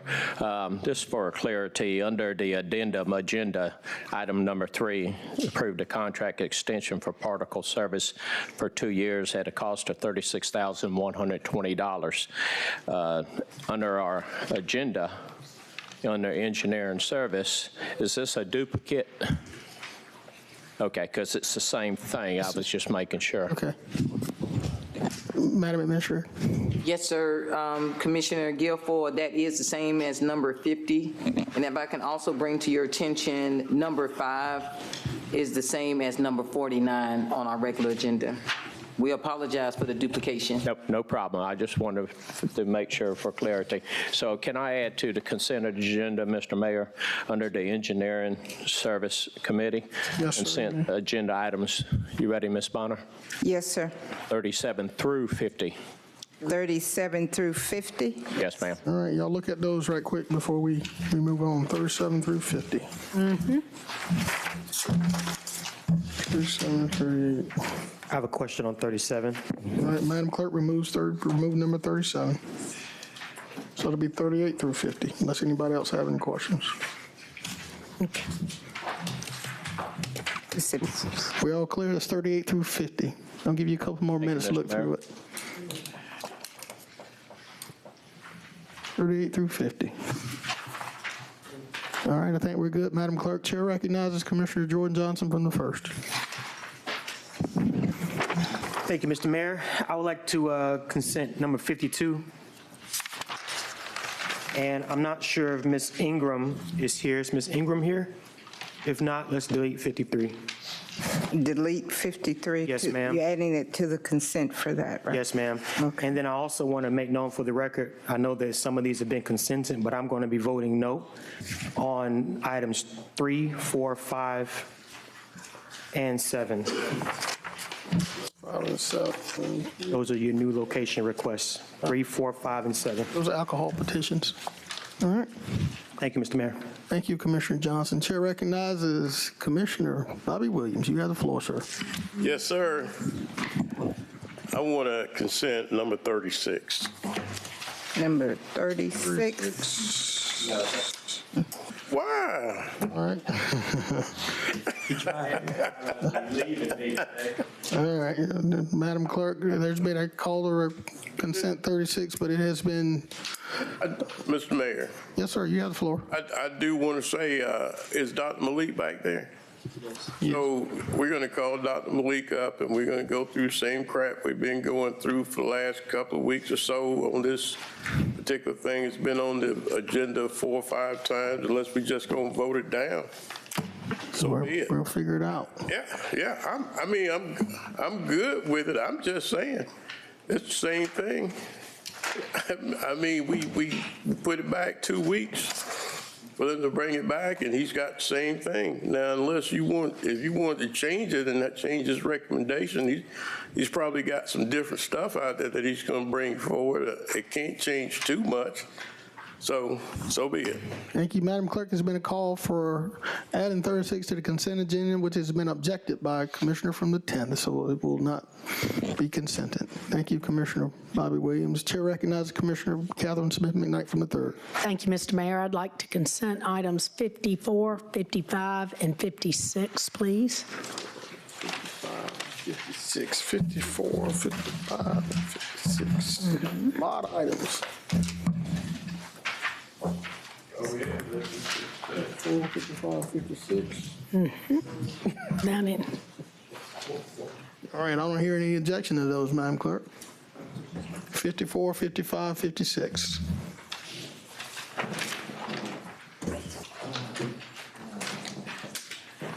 All right, I don't see anybody else in the queue. Let's true up, Madam Clerk, see what we got here.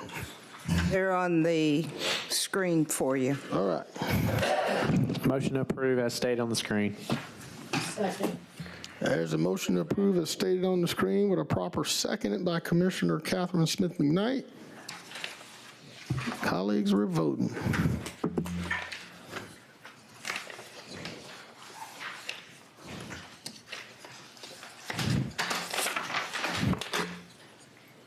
God, so many items.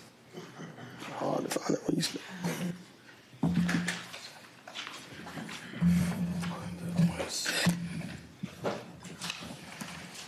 That motion carries with Mr. Mason, Mr. Garrett out, unanimous. 1 through 27, so that takes us way down to 28. All right, I think that takes us to 28, correct, Madam Clerk? I'm with you, Mr. Mayor. All right, let's go. Item 28. Item 28 is an update from HPC meeting on the items approved by the Augusta Commission to be discussed. All right.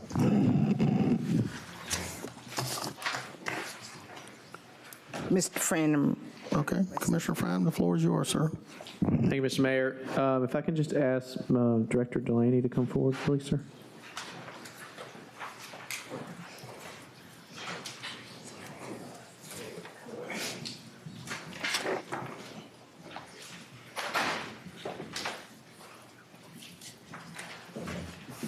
afternoon. Hey, Ms. Delaney.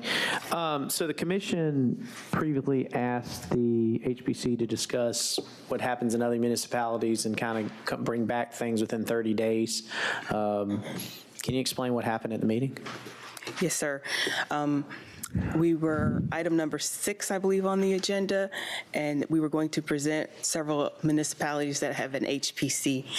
Prior to me being able to speak or present, a motion was made that said that they would not hear any of the conversation or the presentation in regards to HPCs of a comparable size and how they handle any of their applications until 2025. And what was the reasoning? They said that they wanted the Augusta Historic Preservation to be present and that they wanted them to have the equal opportunity to collaborate on the meeting. And is that Mr. Montgomery?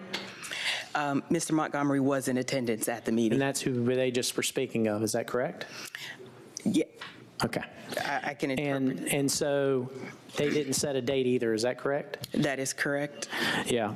And so I put this on the agenda for one reason. This commission directed a group to do something. They didn't do it. Did you or the attorney have any knowledge that they were going to do that? No, sir. I found out right when I was about to present. Thank you. And colleagues, you all have the opportunity to appoint new board members after the first of the year, and to have these kind of, I'm going to call them shenanigans going on, and not do what this body directs them. I think it's disrespectful, and I don't understand it. And nobody had the conversation with anyone, to my knowledge, up here. So just want to put that agenda. I wanted all the commissioners to hear that, because the truth of basically they decided on their own accord without even having the decency to tell the director or legal before they did it. So I just think it's disrespectful, and I make a motion to accept it as information. All right, there's a motion. Can we just accept this without objection? Anybody object to receiving this as information? Hearing or seeing none, are there any representatives from the Historical Preservation Commission here? I don't see any. All right, Madam Clerk, there's no objection to receiving this as information. No objection, but a question. All right, I'm sorry, Commissioner Johnson, you had the floor, sir. Thank you, sir. Commissioner Franna mentioned that the appointments for those members are coming up in January. Do we have a list of who's expire, or do they all expire by the year? Like, how does that work? In regards to the HPC, they typically serve for the term of the commissioner. They can go longer. So we have elections next month. No, I'm sorry. I'm thinking it's November. We have elections in December for chairman and vice chair and things of that nature. But I can reappoint in January, or do I need to do a reappointment in December? Because I concur with Commissioner Franham. I agree it's time for some change on that board. Whenever we try to get some things done on a number of issues, we've always gotten some unnecessary pushback with no communication. And maybe I shouldn't make it public that that's my gripe, but I'm with him. At the end of the day, you have a building on Broad Street that's an eyesore that people are camping out in, and we can't get any support on that for whatever reason. Dyes Park, same situation. So I would echo my colleague that we may need to look into those appointments for sure. But just wanted to get clarity that January would be a time to make those changes. Thank you, Commissioner Johnson. All right, Madam Clerk, there's no objection receiving this as information. We're prepared to move to the next item. Item 31. Yes, ma'am. Item 31.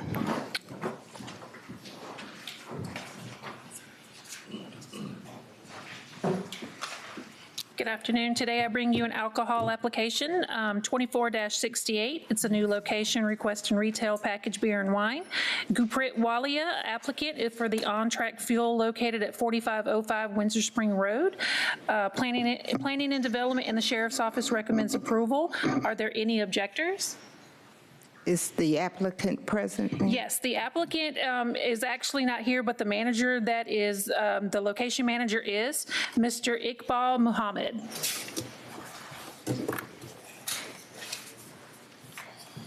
State your name. Good evening, everyone. My name is Iqbal Muhammad. I live at 789 Locksway, Augusta, Georgia, 30907. Motion to approve. There's a motion, is there a second? There is a motion and a second. Madam Clerk, seeing no one in the queue, we're ready to vote.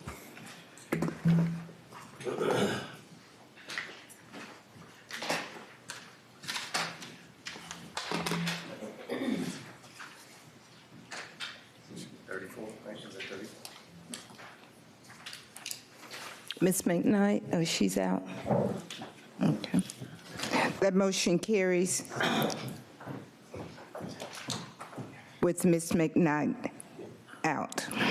Thank you, Madam Clerk. Let's move on. Item number 34. Item 34 is a motion to approve $50,604 in annual salary differentials for the Richmond County Marshal deputies assigned to the Augusta Regional Airport.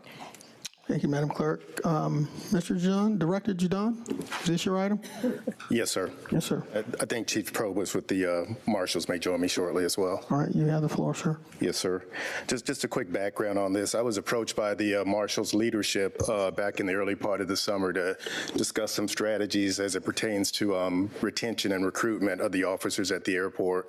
And the marshals can kind of speak more specifically about this, but they had mentioned that many of the line, over a short period of time, over 5 or 6 years, we've had 100% turnover in some of the marshals officers at the airport. And it's not that they don't like the job, but that there were some, I guess what we call disadvantages to working at the airport. And so some of the issues at the airport were that it's a 24/7 environment. So whereas some of the other marshals divisions have more traditional shifts at the airport, some of them, again, work weekends, work holidays, work overnight, et cetera. And the second issue that they brought to our attention that made it a little kind of a competitive disadvantage was that the most of the marshals in the other divisions had take-home cars, where the airport marshals did not have take-home cars. So that was an additional expense that they incurred on. So they came up with some monetary strategies to look at making it a little bit more even from a retention and recruitment standpoint, and that was inclusive of a $2,500 stipend for the sworn officers at the airport, in addition to a $1 shift differential for those that worked on the night shift. And so this was something that again, was presented to me, and we presented it to the Aviation Commission in August, and they approved it as well at that level. The monies for this would come from the airport enterprise fund, so it's not general fund money, it comes from the enterprise funds. Again, these officers, if you're not aware, obviously the airports have to have sworn officers as part of our federal airport security program. So they have some, besides traditional law enforcement responsibilities, they have some, again, airport security and customer service. And we also have a K-9 team at the airport. So they have some unique skill sets. So again, we think this brings us, it doesn't quite create an even playing field with some of their other divisions, but it brings us a little bit closer, and we think it'll help us, again, in terms of recruiting and retention. Thank you, Director Jadon. Chief Probus, is there anything you need to add additional? No, sir. Okay, all right. Chair recognizes Commissioner Wayne Guilford from the 10th. Thank you, Mr. Mayor. Question, does this call say, we've seen this done before where we give out select raises to certain people. Case in point is the fire department when we used AOP money. Is this going to cause compression issues within that marshal's department, to where we're going to have to satisfy the rest of the employees, bring their salaries up to this? Commissioner, we were intentional about the amounts that we made to specifically make sure that we were not going to have a compression issue. Thank you so much for that answer. Yes, sir. All right, Commissioner Francine Scott from the 9th. The floor is yours, madam. Thank you, Mayor Johnson. I serve as ex officio on the Airport Commission, and when we discussed this in the commission meeting, it was unanimously voted that they receive this, and we did receive information from the marshal's office. So I would like the motion to approve. Second. All right, there's a motion, there's a second. There are no additional colleagues in the queue. Madam Clerk, we're voting.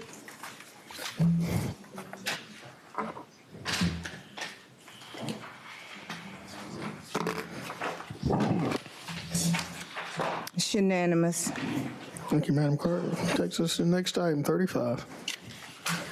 Item 35 is to approve proposal for services submitted by the University of Georgia, Carl Vinson Institute of Government with assistance in conducting an Augusta-Richmond County Charter Review and the Augusta, Georgia Charter Review Committee on resolution draft. Thank you, Madam Clerk. There was no recommendation on this from the Administrative Services Committee. Chair recognizes Commissioner Bobby Williams from the 5th.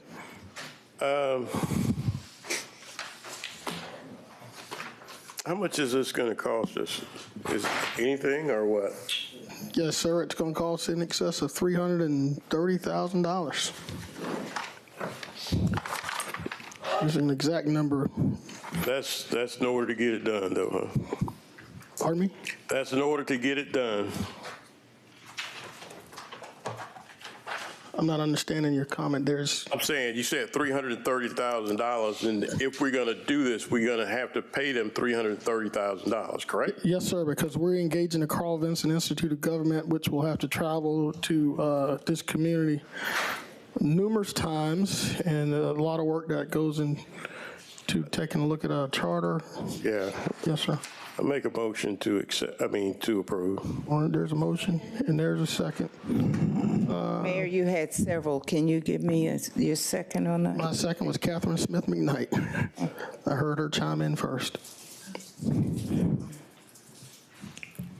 And that amount is $320,174.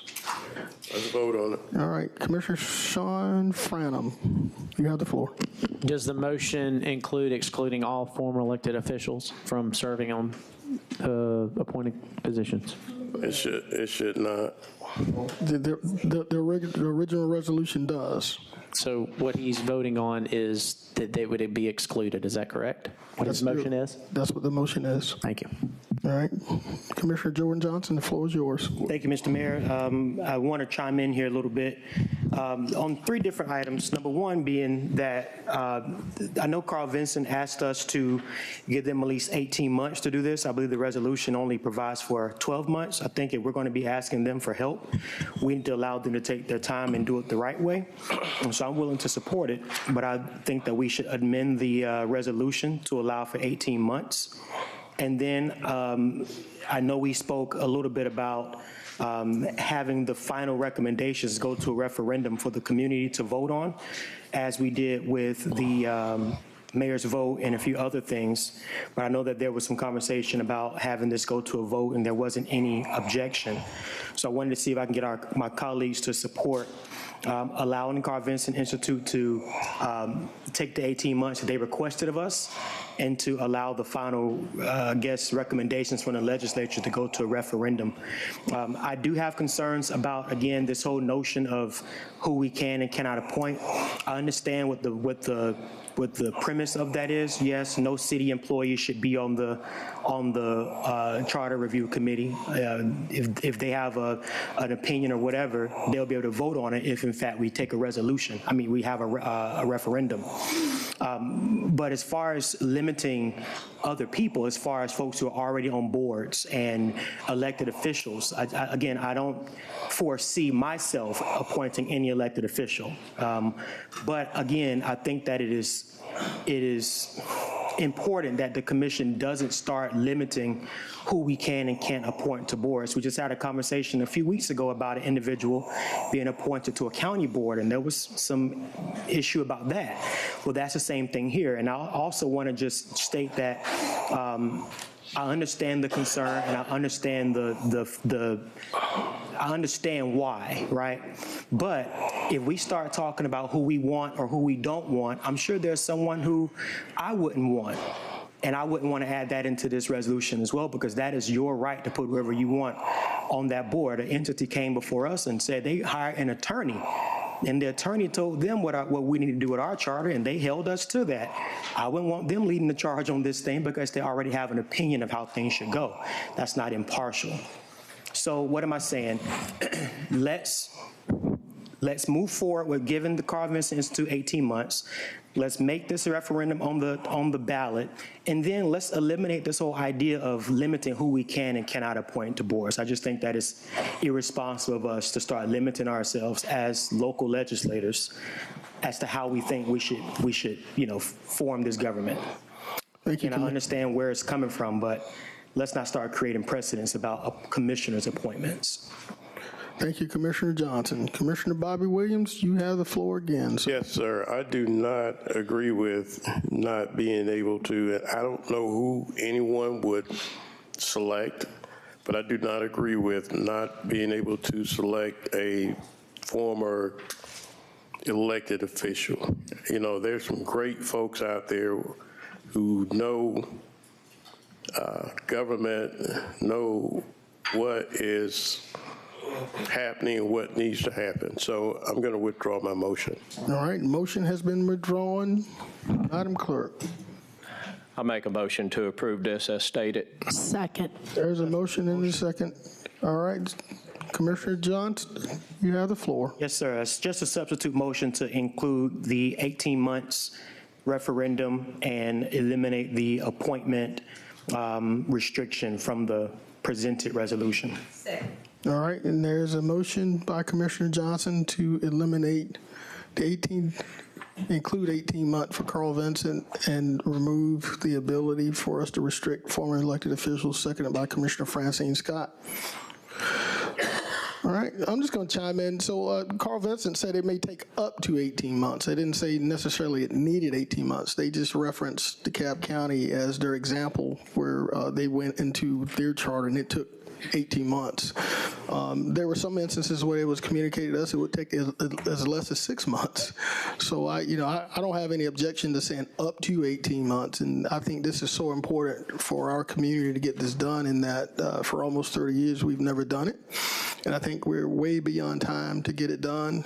My opinion regarding the former electeds and the former commissioners, I just want this process to turn into what sometimes we have here on our floor, a bunch of former commissioners and former mayors haggling over what we need to do for our community. I believe this is a government of the people, by the people. We should let the people have the opportunity to participate. And that's just my opinion.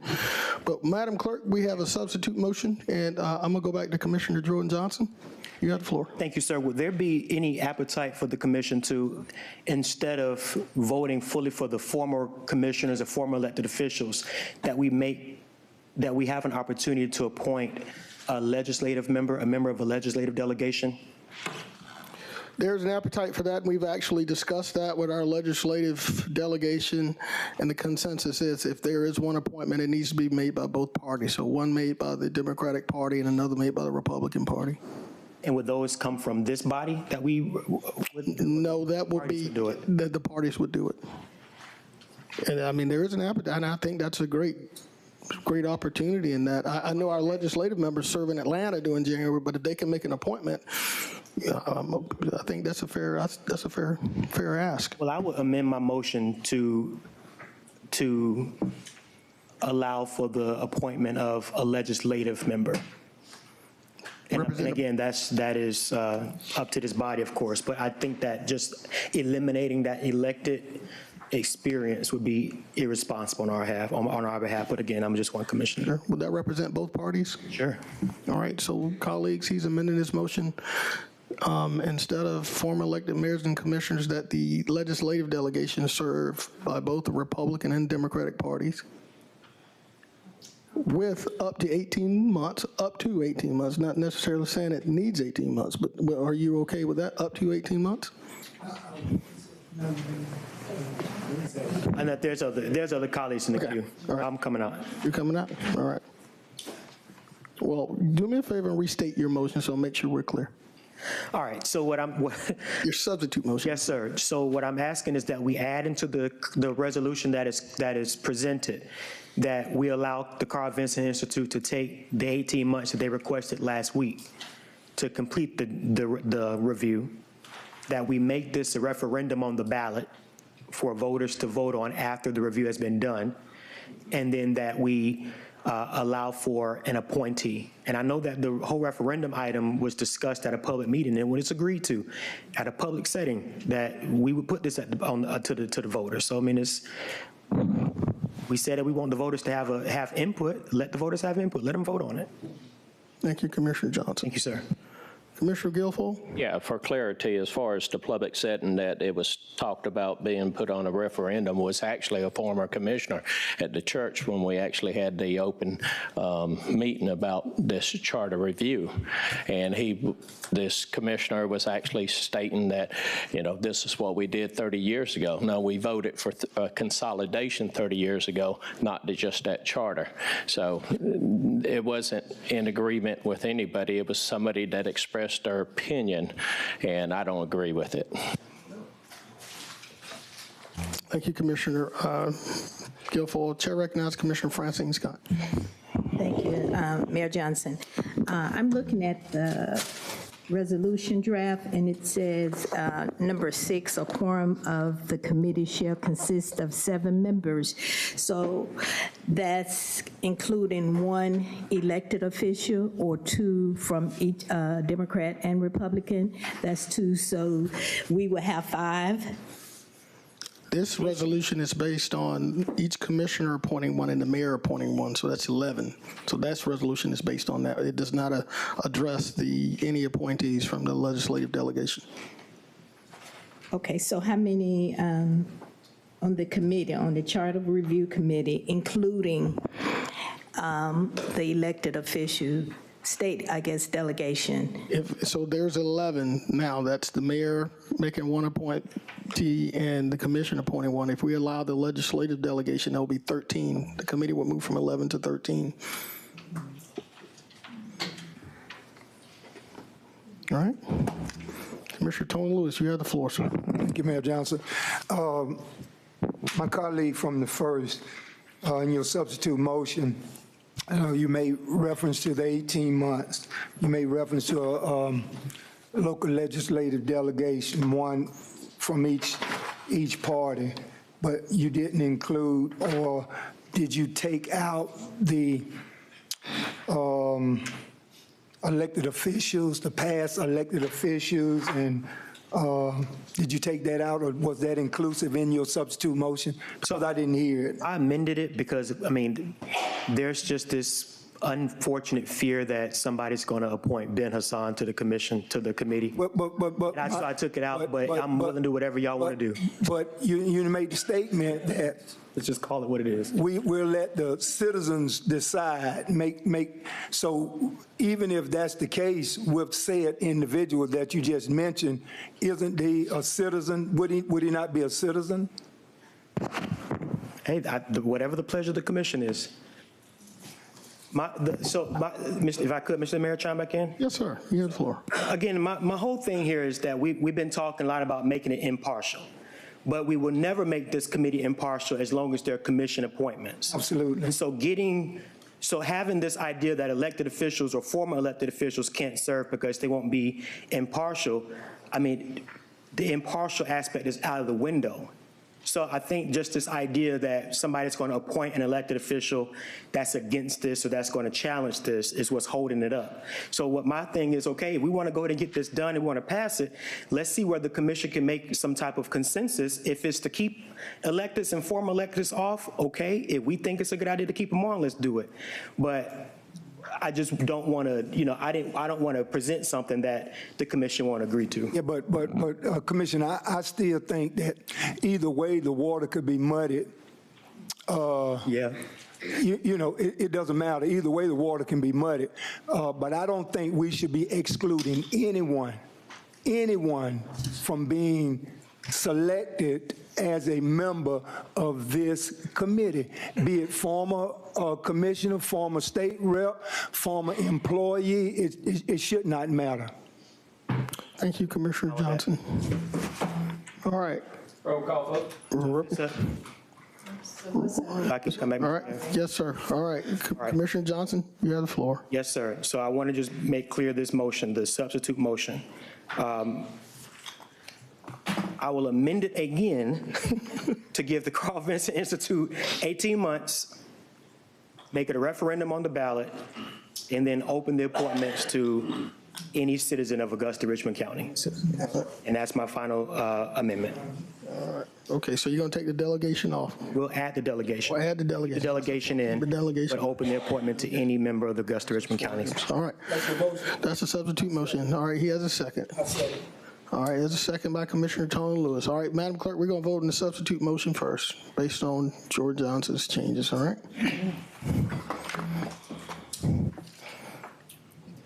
Mr. Mayor, I think I heard a roll call. Did you acknowledge that, or are we doing that? Yes, that was asked by Commissioner Wayne Guilfoyle.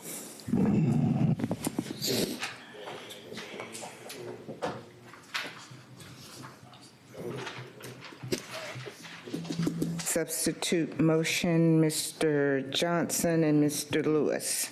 Yep. Mr. Franham. No, ma'am. Mr. Guilfoyle. No, ma'am. Mr. Mayor. No, ma'am. Mr. Jordan Johnson. Yes, ma'am. Mr. Lewis. Yes, ma'am. Ms. McKnight. No, ma'am. Ms. Pulliam. Yes, ma'am. Ms. Scott. Yes, ma'am. Mr. Bobby Williams. Yes, ma'am. 5-4. Thank you, Madam Clerk. Let's go with the original motion, please. Original motion is to approve the proposal submitted by the University of Georgia Carl Vinson Institute of Government. All right, that was made by Commissioner Wayne Guilfoyle and seconded by Commissioner Catherine Smith McKnight. We're prepared to vote. You want to do a roll call vote on this too, Commissioner Wayne Guilfoyle? We can. All right, the roll call vote, Madam Clerk.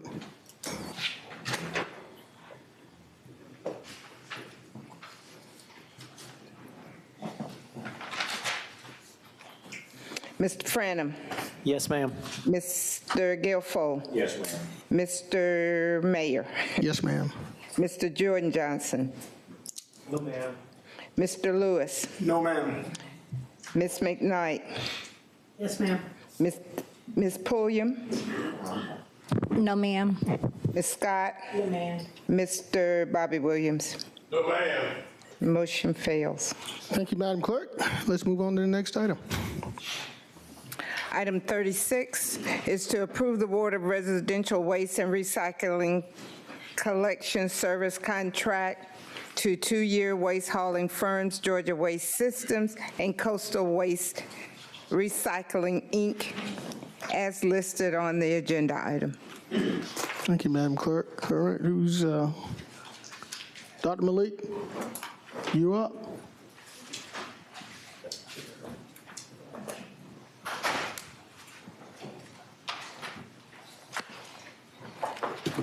All right, sir, you have the floor. Yeah, good afternoon. So we have a good discussion on this this request. So basically, it's a two-part request, and this I just want to make clear, is the recommendation of the department based on the procurement process that was used. So it's up to this body to accept the recommendation, reject the position, whatever action this body has to do. That's all, I'm as a director presented to. It is two parts to it. One is the award the contract for the services which city provide under the mandatory waste pickup, and other is adjusting the fee rate for residential. So as I requested previously, awarding the contract is more critical than setting the fee on this. So this body can separate those two actions and continue to review the fee rate, in other next few meetings on that. And they can decide on this awarding this contract. The process that was used was the request for proposals, and that is a procurement process based on several factors, qualification, resources, all of the things, so if that process seems like it's not working, this body can direct the director again to go back and, use other process on that. But again, this is just the recommendation of the department, and this body has the authority, whatever decision this body want to make, accepted, rejected, but the time is critical. So whatever action this body really need to take, again, our request, really we need to take this action as soon as possible. So the department has a directive from this body, what's the next step is. Thank you, Dr. Malik. Chair recognizes Commissioner Sean Fradham from the 7th. Thank you, Mr. Mayor. Dr. Malik, did you have the opportunity to ask the two current contractors if they would accept a month-to-month contract moving forward? So I did reach out to them on that. So they are kind of willing to continue for a few more months, but they also really on their desire to decide for several reasons. One is the cost is escalation, but the other primary reason is, please understand, the current contract was awarded in 2012 and started 2013, so they have an aging fleet and all that, and also all that. So they, for them to invest in all that, and really they need to have, a path forward to upgrade their fleet and all others, requirement they need to do. Also, they have a sub who are smaller local hauler, and their resources are also aging and all that. So I will say, maybe 2-3 months. Yes, there are going to be some cost escalation to that. Somewhere in the neighborhood of $2.50 to $3.59. But yes, I did reach out to them just to make sure that we have a continuity for at least next few months. So whatever this body requests, really we need it. This body need to make a decision and say, if that's not a recommendation acceptable, then this body can reject it and direct the department to go back and rebid it, maybe using different procurement process that will be acceptable to this body. You stated $2.50 maybe. What does that account to total? I mean, so if we can. I really put that number in that, but I can give you quickly, 256, I think roughly we have,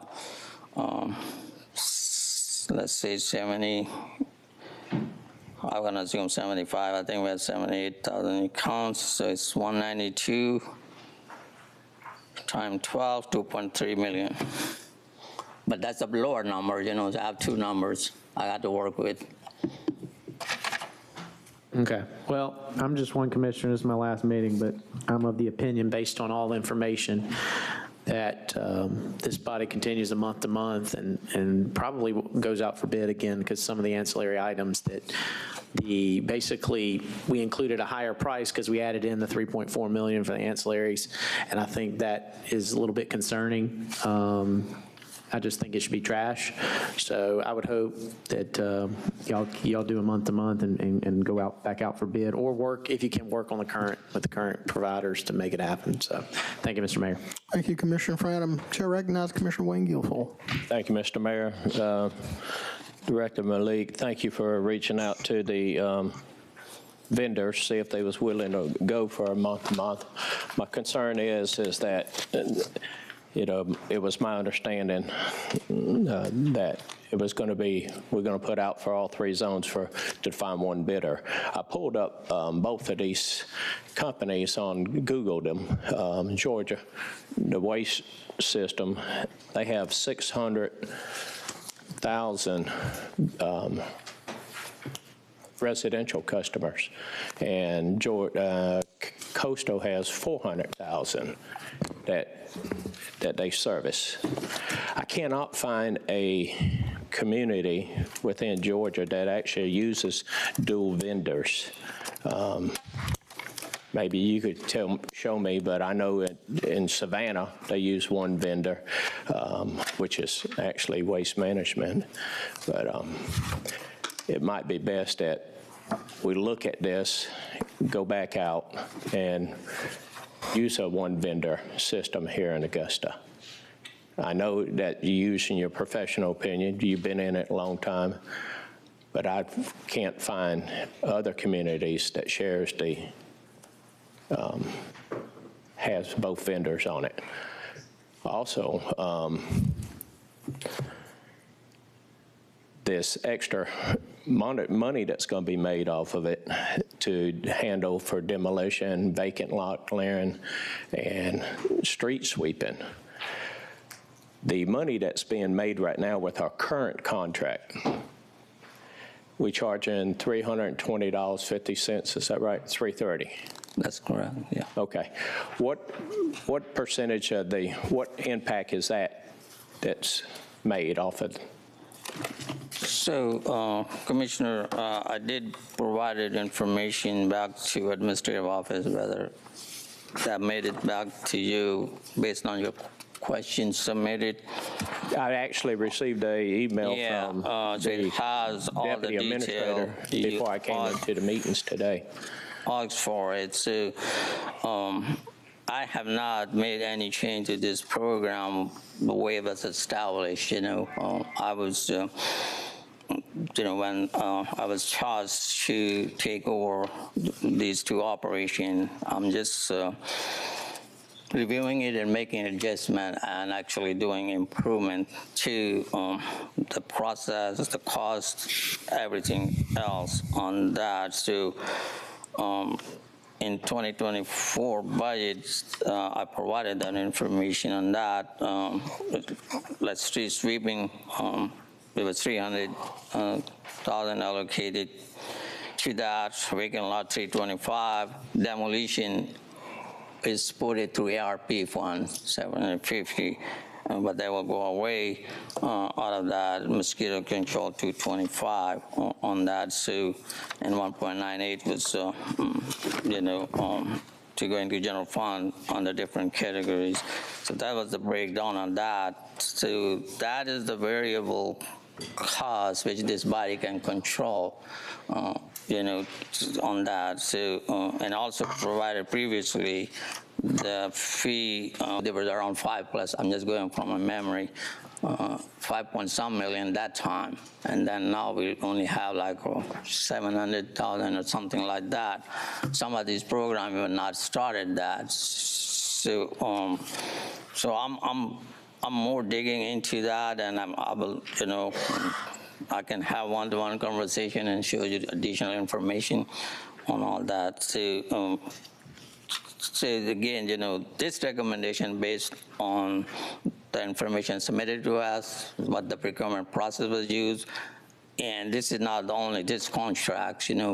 This process is the best way to acquire long-term contracts. Like we just approved with Tetra Tech about cost recovery. It's 3 to 5 year contract because you have to find a qualified firm or firms to do all that.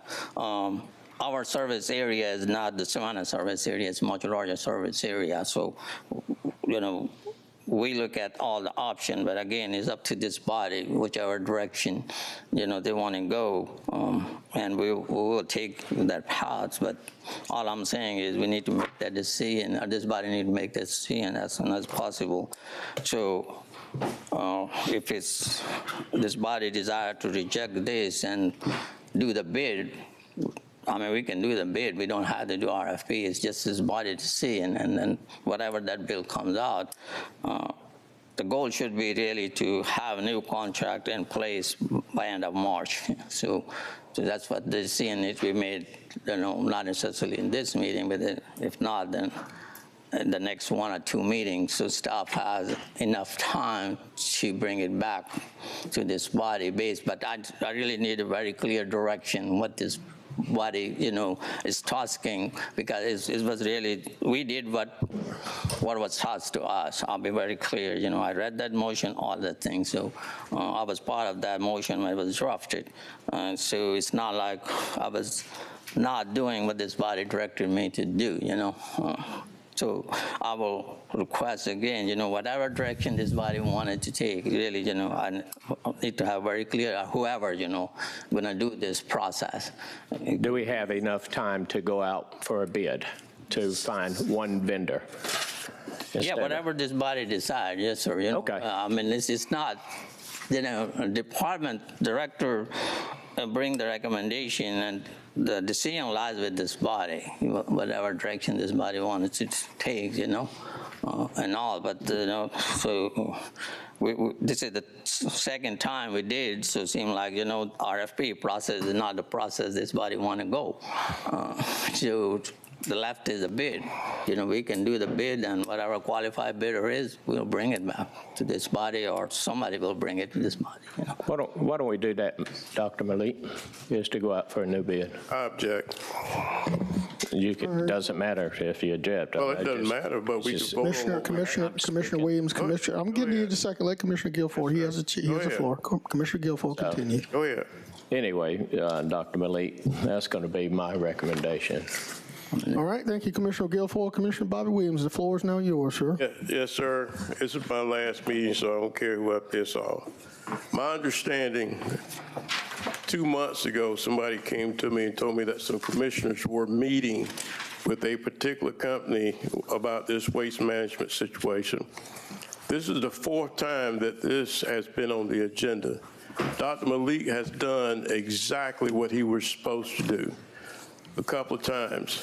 Just like he said, the RFP. The RFP is the RFP. When you go out and you look for bidders and you come back with whatever it is that was given to you that says they can do it this particular way. He has done that. I applaud him in bringing us a situation where we could have at least 2 providers in the city of Augusta. I go with that because if you have one provider and you have some kind of situation with that one provider, he can shut down your entire system in this Augusta. If you have 2, you just keep rolling because one is mad with you, the other one, you make some kind of provision with him and you keep rolling. Now, the thing about it is that we talk about having one provider, and I'm going to say it again. My understanding, it came to me 2 months ago, that we've got people that are sitting on this commission. Remember when I was talking earlier, I said, I will not let anyone take advantage of this government. We've got people on this commission who have already met with a particular company.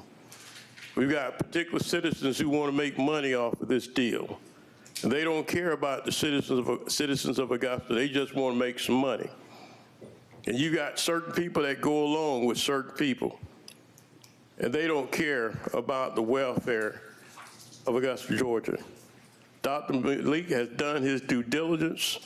Look, we don't need to keep talking about it. Either we're going to vote it up or vote it down, or when I'm gone, you can go out for another bid or whatever it is that you want to do. But I'm going to make a motion that we approve it as is. If you vote it down, you can come back at the next meeting in January when I'm not here and do whatever it is that you want to do. But that's my motion, a motion to approve it as is. Thank you, Commissioner Williams. Is there a second? Second. There's a second by Commissioner Jordan Johnson. Commissioner Tony Lewis, the floor is yours, sir. Thank you, Mayor Johnson. Dr. Malik, I know there's been a motion and it's been second, but I just have a few questions in reference to the 3 zones that we currently have operating right now. And I know you came to us with a proposal for an increase in the trash waste collection. So currently, right now, we have 3 zones, and depending on what zone you live in determines what the price that you're paying for waste collection right now. everybody's not paying the same amount. So the citizens are paying the same annual rate, which is $320.50. But we, as a city, to the holler, or there's a differential. Absolutely. Yeah. So we're offsetting. Right. So in the new, I was able to bring the rate, uniform rate. That would make it uniform. Yeah, That's one what we're came trying down to a do. little bit Absolutely. than others. So it's Absolutely. Okay. Thank you. Thank you, Commissioner Lewis. Chair recognizes Commissioner Jordan Johnson on the first. Thank you, Mr. Mayor. Dr. Malik, how much of these contracts, individual, how much would Georgia Waste System receive, and how much would Coastal Waste Recycling receive? So it's based on the number of accounts. So again, I'm going to go by my memory instead of shuffling through the papers. So the zone 2 and 3, which is served by Coastal presently, is somewhere a little over 41,000 total accounts. Other locations you can call it, and the zone Georgia Waste System is served the zone 1, which is all the city area, more or less. So that counts number is in the neighborhood of 37,000. So it's kind of, a little less than the other one. So how much does that come out to be dollar-wise? So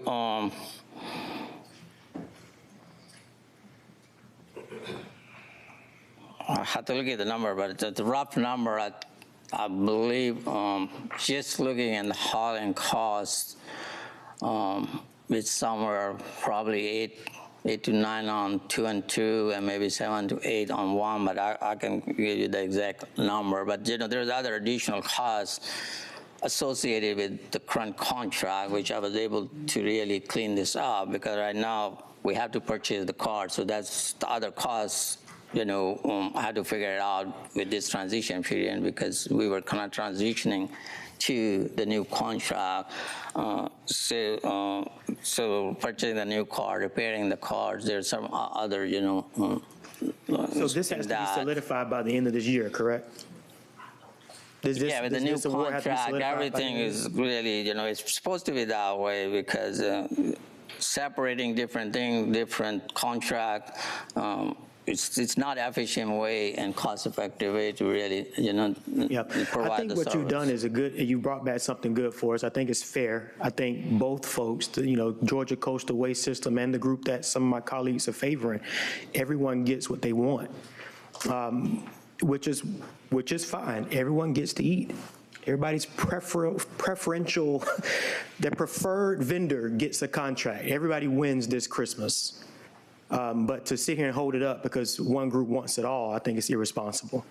And then secondly, just the fact that we'll be able to bring these things together in a unified way, it helps all of our communities. I'm gonna tell you, the fact that we're able to recoup dollars for demolition, for right-of-way maintenance, for vacant lots, that's like telling me that my Christmas wish is unlimited, because in District 1, I know in 2, I know in everywhere else, but certainly in District 1, you can ride in any direction, east, west, south, north, or central, and you're going to find some blight, you're going to find some vacant lots, and we finally have the opportunity to fund that, and it won't cost that much for the citizens, but we're going to hold it up because who we want to get the contract isn't getting the full contract. I think that's irresponsible of this government, and to sit here and publicly lobby for one over another is very irresponsible and unethical. So, let's not end the year this way. We have an opportunity to support all of our communities with these ancillary services that we're getting ready to find dollars for, and everybody goes home happy. So, I know that you probably don't want to hear it, but we only have a few weeks left to get this done, and today's our last commission meeting. So if you're willing to hold it up to the beginning of the year, if you're willing to put the citizens onto the back burner just for your own personal interest and gain, by all means, what I'm saying doesn't matter. But, we have an opportunity to really deliver for the community. And I know in my district that the service lacks. I know it for a fact. And if this brings it together and this makes everything a little bit more proficient and effective, let's do it. Let's do it. The community already looks at us as like we can't make decisions. But when we have an opportunity to do something that's right and that's fair and that makes sense, we pass up on doing that. I don't understand this body sometimes. But, there's a motion on the table to support this as is. Roll call. All right, it's been asked for a roll call. Thank you, Commissioner Johnson. I think there's a win-win perhaps from the haulers. There's a lose from the community, and that it's going to cost us more, and our services decrease, and it still does not address recycling, which I had lunch today with a new manufacturer, Pure Cycle, who's come in our community as a recycler, plastics recycler. So the motion's been made. It's time to vote. Roll call vote. I'm in the queue, Mr. Mayor. Yes, sir. I'm sorry, Just Commissioner looked at it. Yes, sir. Dr. Malik, before we vote, final question about the cost to the citizens. So you brought back an amended figure, correct? From the addition, from what we said last time to now, you brought back a different cost to the citizen? What is that cost? Yes, sir. That you brought back? I have the sheets here. Because last week we said that was what the concern was. So I went back and added more scenarios all the way up to $3 per month or $36 a year. What was it prior to that?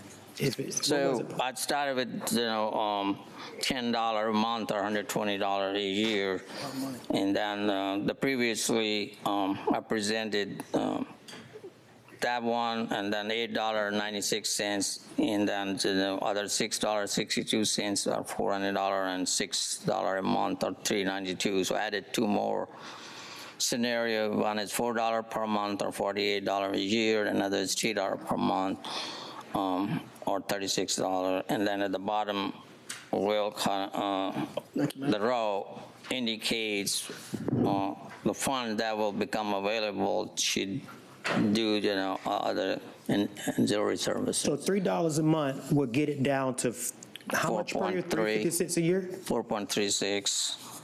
So that's the base on what we're doing.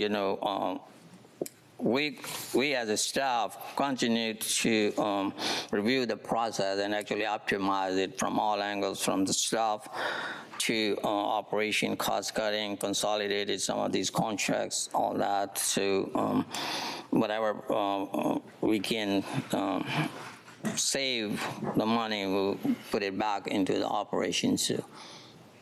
Okay, well, I want to, if we could, I mean, let's go with the $3 a month. It's cheaper on the citizen. It's not $10 a month. That cuts down on the yearly cost. We're still able to bring in enough money to get us our ancillary services.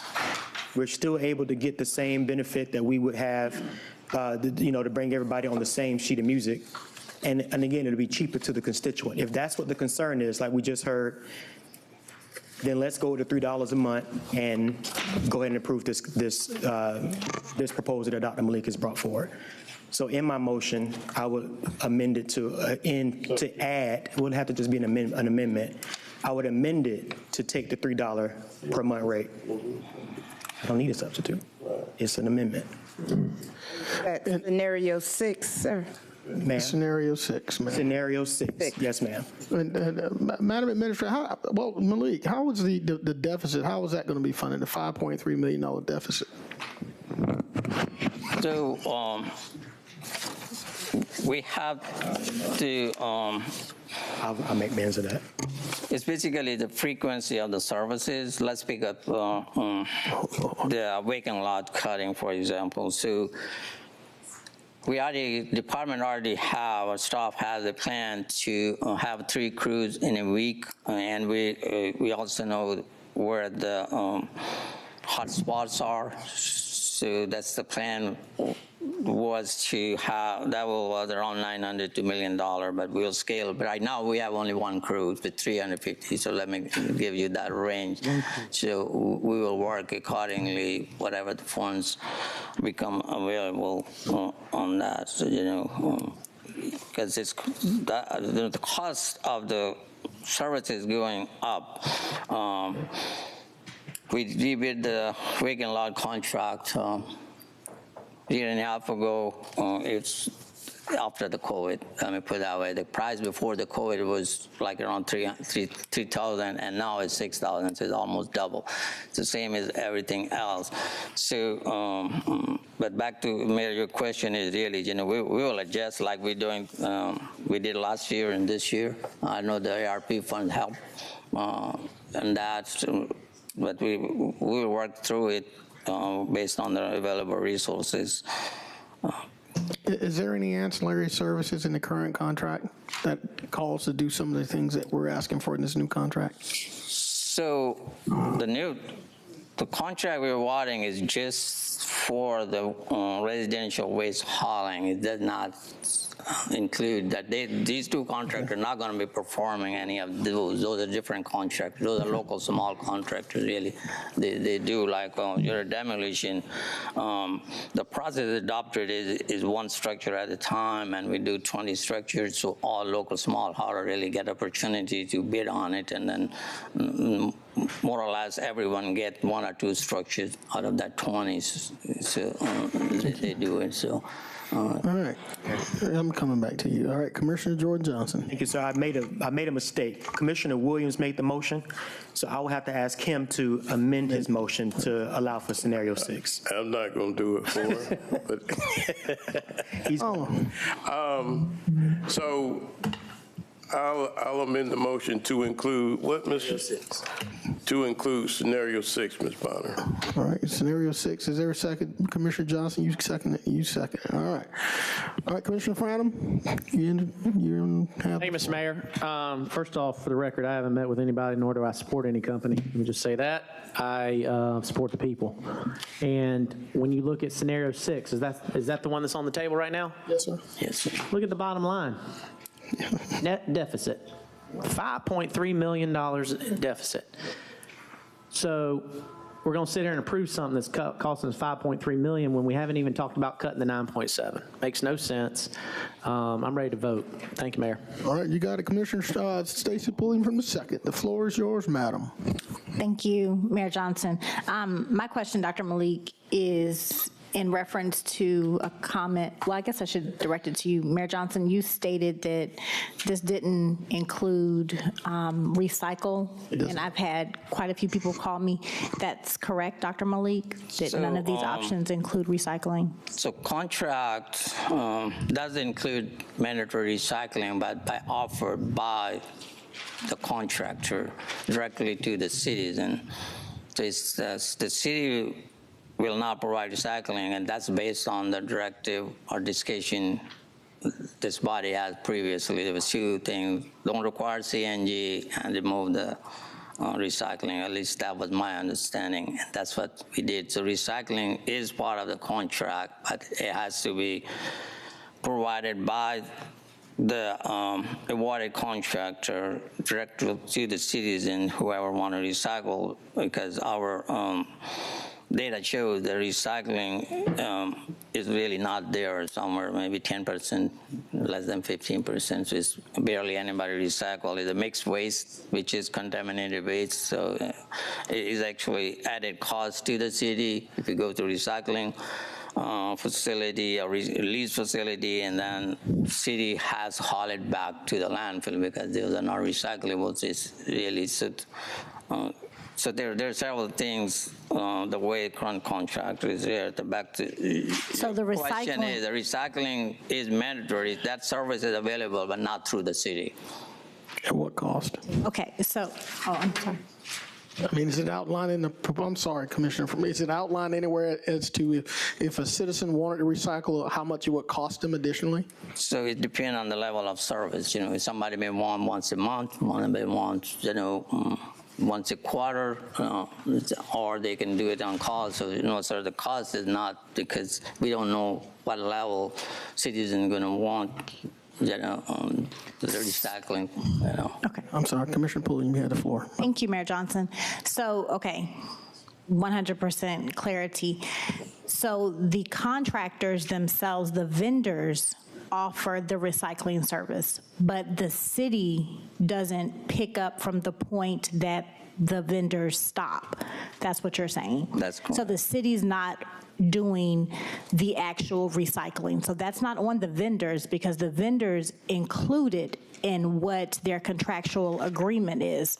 However, the city has said we are not going to take it the extra mile. Is that what I hear you saying? Yeah, that's correct. Because Okay. it will increase the cost and really they're not using that service at the level that we should. Okay, so maybe we should tell our prospective companies that are coming to our city that we have to think about how we're going to provide recycling to our citizens. Thank you. Thank you, Commissioner Pulliam. Commissioner Bobby Williams. Yes, sir. Dr. Malik, just a minute. Mr. Franham did say something about a deficit. As we look at it, each one of these has a deficit, correct? Yeah, so deficit is based on the 9.7 million, which we suggested, really not a real deficit. It's just the level of service what we're doing. So the bottom row is the one really, this body should really look at or consider, and then the service will be, provided according to that resource, and we can, I'd say, scale it down from least critical to the most critical. Still we can keep the most critical, and we figure out other way. I will pick up street sweeping again. We can keep the same 300,000, for example. Yeah. Could you say that one more time? You said it's not a real deficit. One more time. Yeah, it's just based on the recommended 9.7, which is the desired level of service, but I keep, getting questioned from this body that we need to have all this. So that's what is on that.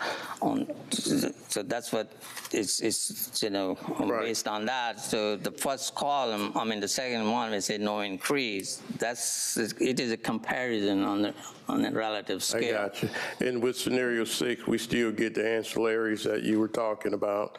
And I did want to tell Commissioner Pulliam, we had a survey done, a survey research, something done 2, 3, 4 years ago, where they looked at the people who were recycling. Augusta has close to 200,000, a little more than 200,000 people in the city of Augusta, and they found that only 24,000 people were doing recycling. So Dr. Malik, I think, has found a way with the companies to do recycling. However, Augusta is losing a lot of money in recycling. So they will pretty much be left on their own to do something with the companies. Is that correct, Mr. Dr. Malik? Yeah, so, yes, yeah, they will have to contact the selected hauler, yes, sir. But, we are providing that service as a guaranteed service, because if it's not in the building contract, the hauler is not required. Even somebody wanted, they can say no, Gotcha. But under this contract, we are really requiring them to provide that service. Gotcha. And they already have those programs, so the goal, at least at staff level, is to them do the recycling, and then we will work with these haulers to build our own program as we go, because really we don't have a recycling facility and all other things. So we do recycle at the landfill. I just want to make clear that we do recycle, all kind of things that citizens bring at the landfill. Gotcha. But I think the goal is to find some other location within the city where citizens, they don't have to drive all the way to the Deansbridge Road. So, I got you. Yeah. I got you. Mr. Mayor, I call for the question. Let's vote it up or down. Madam Clerk, there's been a call for the question. Roll call. Roll call vote. Motion by Commissioner Bobby Williams to accept scenario 6, seconded by Commissioner Jordan Johnson. We're voting. I need the mayor to vote for this too. Mr. Franham. No, ma'am. Mr. Guilfoyle. No, ma'am. Mr. Mayor. No, ma'am. Mr. Jordan Johnson. Yes, ma'am. Mr. Lewis. Yes, ma'am. Ms. McKnight. No, ma'am. Ms. Pulliam. Yes, ma'am. Ms. Scott. Yes, ma'am. Mr. Williams. That motion fails 5-4. Thank you, Madam Clerk. Madam Administrator, can you provide some guidance as to how we can get to a point to where at least we can ensure for our citizens that trash is being collected? Is there any recommendations from your office? I have spoken to Dr. Malik in the case that this did not get passed today. I think he's already initiated the conversation with the two contractors to see if we can go ahead and continue the respective services until a decision is made. I do echo what Dr. Malik has stated. I think he needs some direction from this body as to how he needs to proceed. If there is going to be a respective rebid or what have you, that those are the things that he's looking for guidance on. If you want to rebid the actual project, do you want to have one single vendor be brought back? You know, those are the things he's trying to do it and assess it the best way he can with the information that he's actually been provided. The ancillary respective costs, I mean, those are the things that he probably needs a little more direction on from the governing body as it relates to proceeding forward. However, he's already started the conversations with the contractors so that we can continue the respective services for our citizens. Thank you, Madam Administrator. So long as Commissioner Lewis comes back, we still maintain a quorum. 1, 2, 3, 4, 5, 6, and he is coming back. So is Commissioner Williams. All right, colleagues. All right, Commissioner Jordan Johnson. Thank you, sir. To add a follow-up question for our administrator. Administrator Allen, you mentioned that Dr. Malik is asking whether or not the contract can continue. Would that take commission approval to continue past the date that it was initially set for? I'm sorry, I didn't understand what you... So you mentioned that Dr. Malik is speaking to the contractor about continuing beyond the date that was originally set to expire. Would that take a commission action to allow them to continue? I would think it would, and that's probably more in the law department's area, Commissioner Johnson. However, even if it does not get the respective approval, I would think that you wouldn't want the services to discontinue for our citizens. So I would imagine that you would want those negotiations to continue and ask that the provider continue those respective services. Dr. Malik has just nodded his head that they have agreed to. So if it's something that needs a respective vote, I would lean on Mr. Plunkett to say whether or not we needed to have that action item voted on. Attorney Plunkett. Mr. Commissioner, what we'll need to do is look at the existing contract. I don't know it by memory. Oftentimes there are some month-to-month or carryover provisions. We'll look at that and we can provide that to the administrator so she could give that information out to the body. All right. Thank you, Attorney Plunkett. Commissioner Johnson, you still have the floor, sir. You're out. Commissioner Williams, you have the floor. Yes, sir. I just want to say this does not smell good, and I'm going to ask for an investigation into the negotiations for this particular trash contract. Thank you. Thank you, Commissioner Williams. Madam Clerk, let's move on. I believe that takes us to item 47. Mr. Johnson had asked to approve purchase through annual contract for the next phase of the TIA Intelligent Transportation System. Also approve associated funding in the amount of $212,428.67. All right, this takes us to 37, engineering services. 37? 37. I'm sorry, it was 37. Motion to approve award contract to ER Snell Contractor in the amount of $20,907,016.10 for resurfacing various roads as requested by Augusta Engineering. All right, I think Commissioner Johnson, you asked to pull this one. I did, yes, sir. Just had a question. It says various roads. When I looked at the information, I only saw Forest Road and Pine Ridge Drive. I think they're noted under the tab. There's several roads that... Dr. Malik, come up and yes, sir. Explain what those roads are. Dr. Malik, which roads are going to be paved with this $20 million? So there are a list of road attached to the agenda item. I looked at it. I must be missing something. Can you show me what I'm not looking at? It's several pages, Commissioner Johnson. So there are like 14 groups. Yeah. Let me make sure I'm looking correctly because I only saw I'll take him. Pine Ridge and Forest. I have my copy. Which page is this on?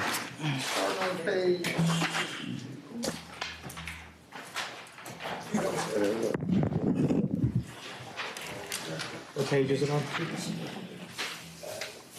Several tabs up. That's towards the bottom. Oh, this is. Yeah, that's not it. This one? Okay, You see it? I didn't see it. I'm sorry, Dr. Malik. All these rows here. And I was asking because I know we set out a pavement calendar, and looking at those groups, that this is consistent with the calendar you put out. I was just looking for clarity. Thank you. Motion to approve. All right, motion to approve by Commissioner Johnson, second by Commissioner Francine Scott. Colleagues, we're voting.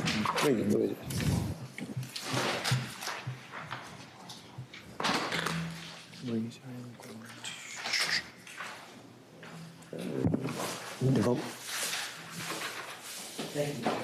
Yes, sir.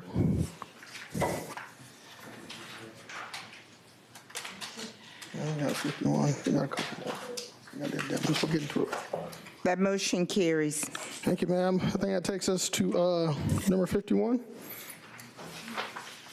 51 is the motion to approve annual leave buyback program up to the amount of 24 hours to be paid on December 13th, 2024 paycheck. Thank you. Commissioner Wayne Guilfoyle.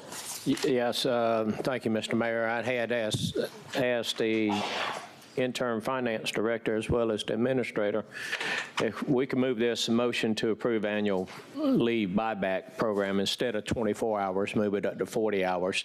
And no, they didn't have a problem with it, so I'd like to make a motion to approve this on a 40-hour. Second. All right, there's a motion, and I heard Commissioner. And I think the administrator has to clarify the dates. Yes, sir. We just need to clarify the date. Instead of December 13th, it will be December 27th paycheck. December 27th paycheck. Sir. All right, there's a motion. I think I heard Catherine Smith in the night second it. All right, Madam Clerk, we're voting.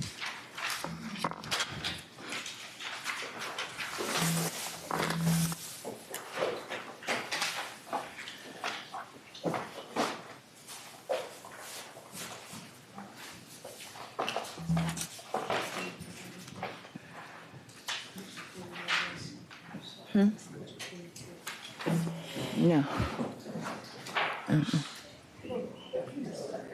That motion carries. Thank you, Madam Clerk. I think 53. Ms. Pulliam out. All right, Ms. Pulliam out. That takes us to 53. I don't think Ms. Wait to delete it. Oh, you deleted it? Good. All right, let's go to addendum, Madam Clerk. There's a couple of addendum items we need to address. Good question. Yeah, somebody pulled a couple. I pulled 2 and 4. Which one for? 2.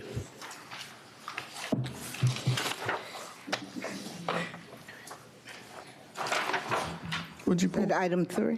2. 2? Oh, yeah, we struck through 2. Item 2, to approve supplemental funding in the amount not to exceed $15 million for emergency procured Hurricane Helene debris removal services with Ceres Environmental. Also, use of general fund balance to fund these series. Commissioner Sean Branham. Thank you, Mr. Mayor. So my question is, what's left in the general fund balance, and then where are we on, it's for the administrator, and where are we on getting reimbursed? Yes, sir. Currently, if this item is actually approved, we will have $20,664,843 remaining in our fund balance. We have already processed the respective expedited project for the debris removal that's been provided to FEMA.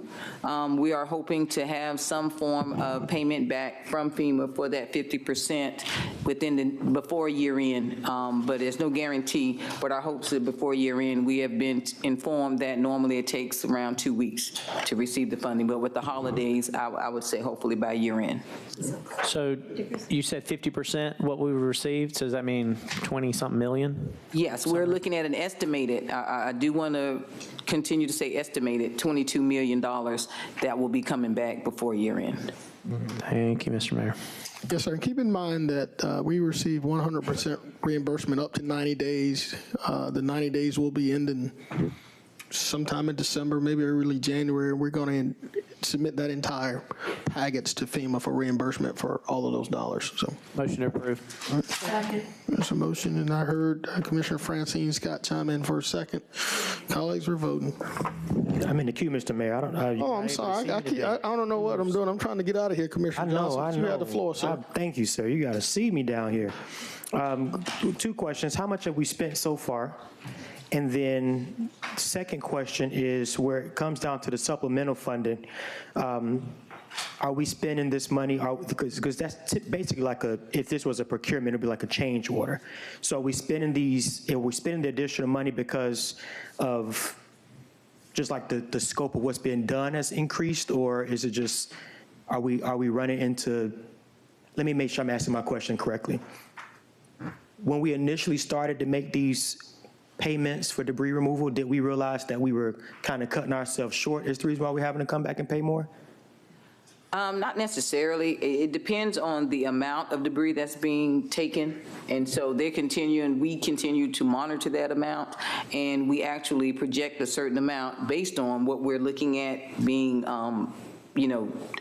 actually taken care of by the contractor. So once we get close to that amount, because we don't want to just start allocating the fund balance just to sit there. We want to make sure that we actually are being good stewards of the respective funds that we have.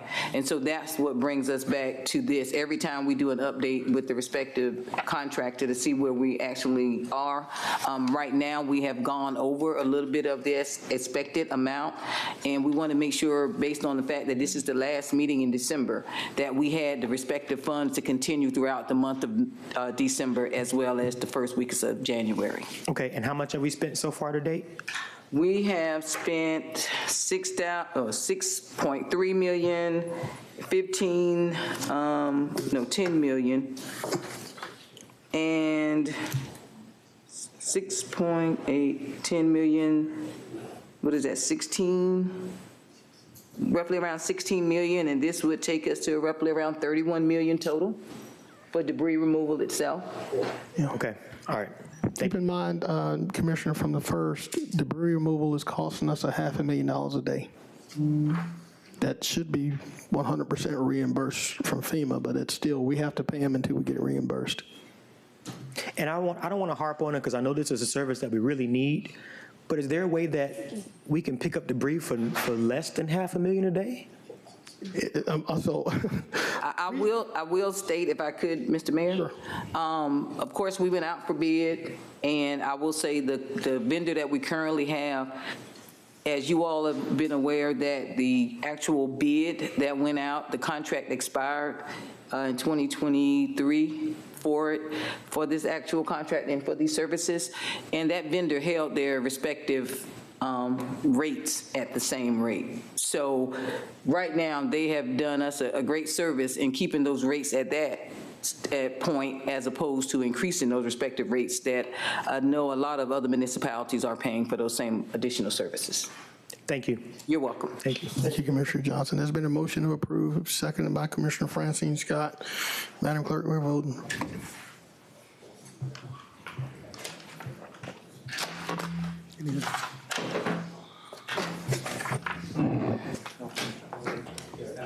It's unanimous.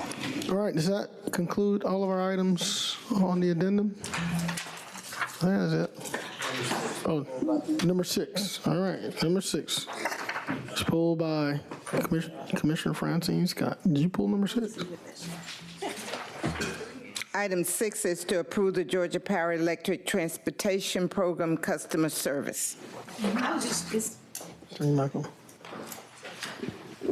I was just wanting to get some clarity on exactly what this is, and I don't see. Is you? Yes, ma'am. Good afternoon, Mr. Mayor, Commissioners. Good afternoon, madam. Number 6 with the Georgia Power. I always have this problem. Is that better? Better. Okay, okay. Number 6 with Georgia Power, this is equipment that they will be placing at our facility at 2844 Regency Boulevard so that we can have our chargers and our transformer installed so that we can get the electric buses coming in next year. Thank you. All right. Is there a motion to approve? Motion approved by Commissioner Lewis, seconded by Commissioner Sean Franham. Madam Clerk, we're voting.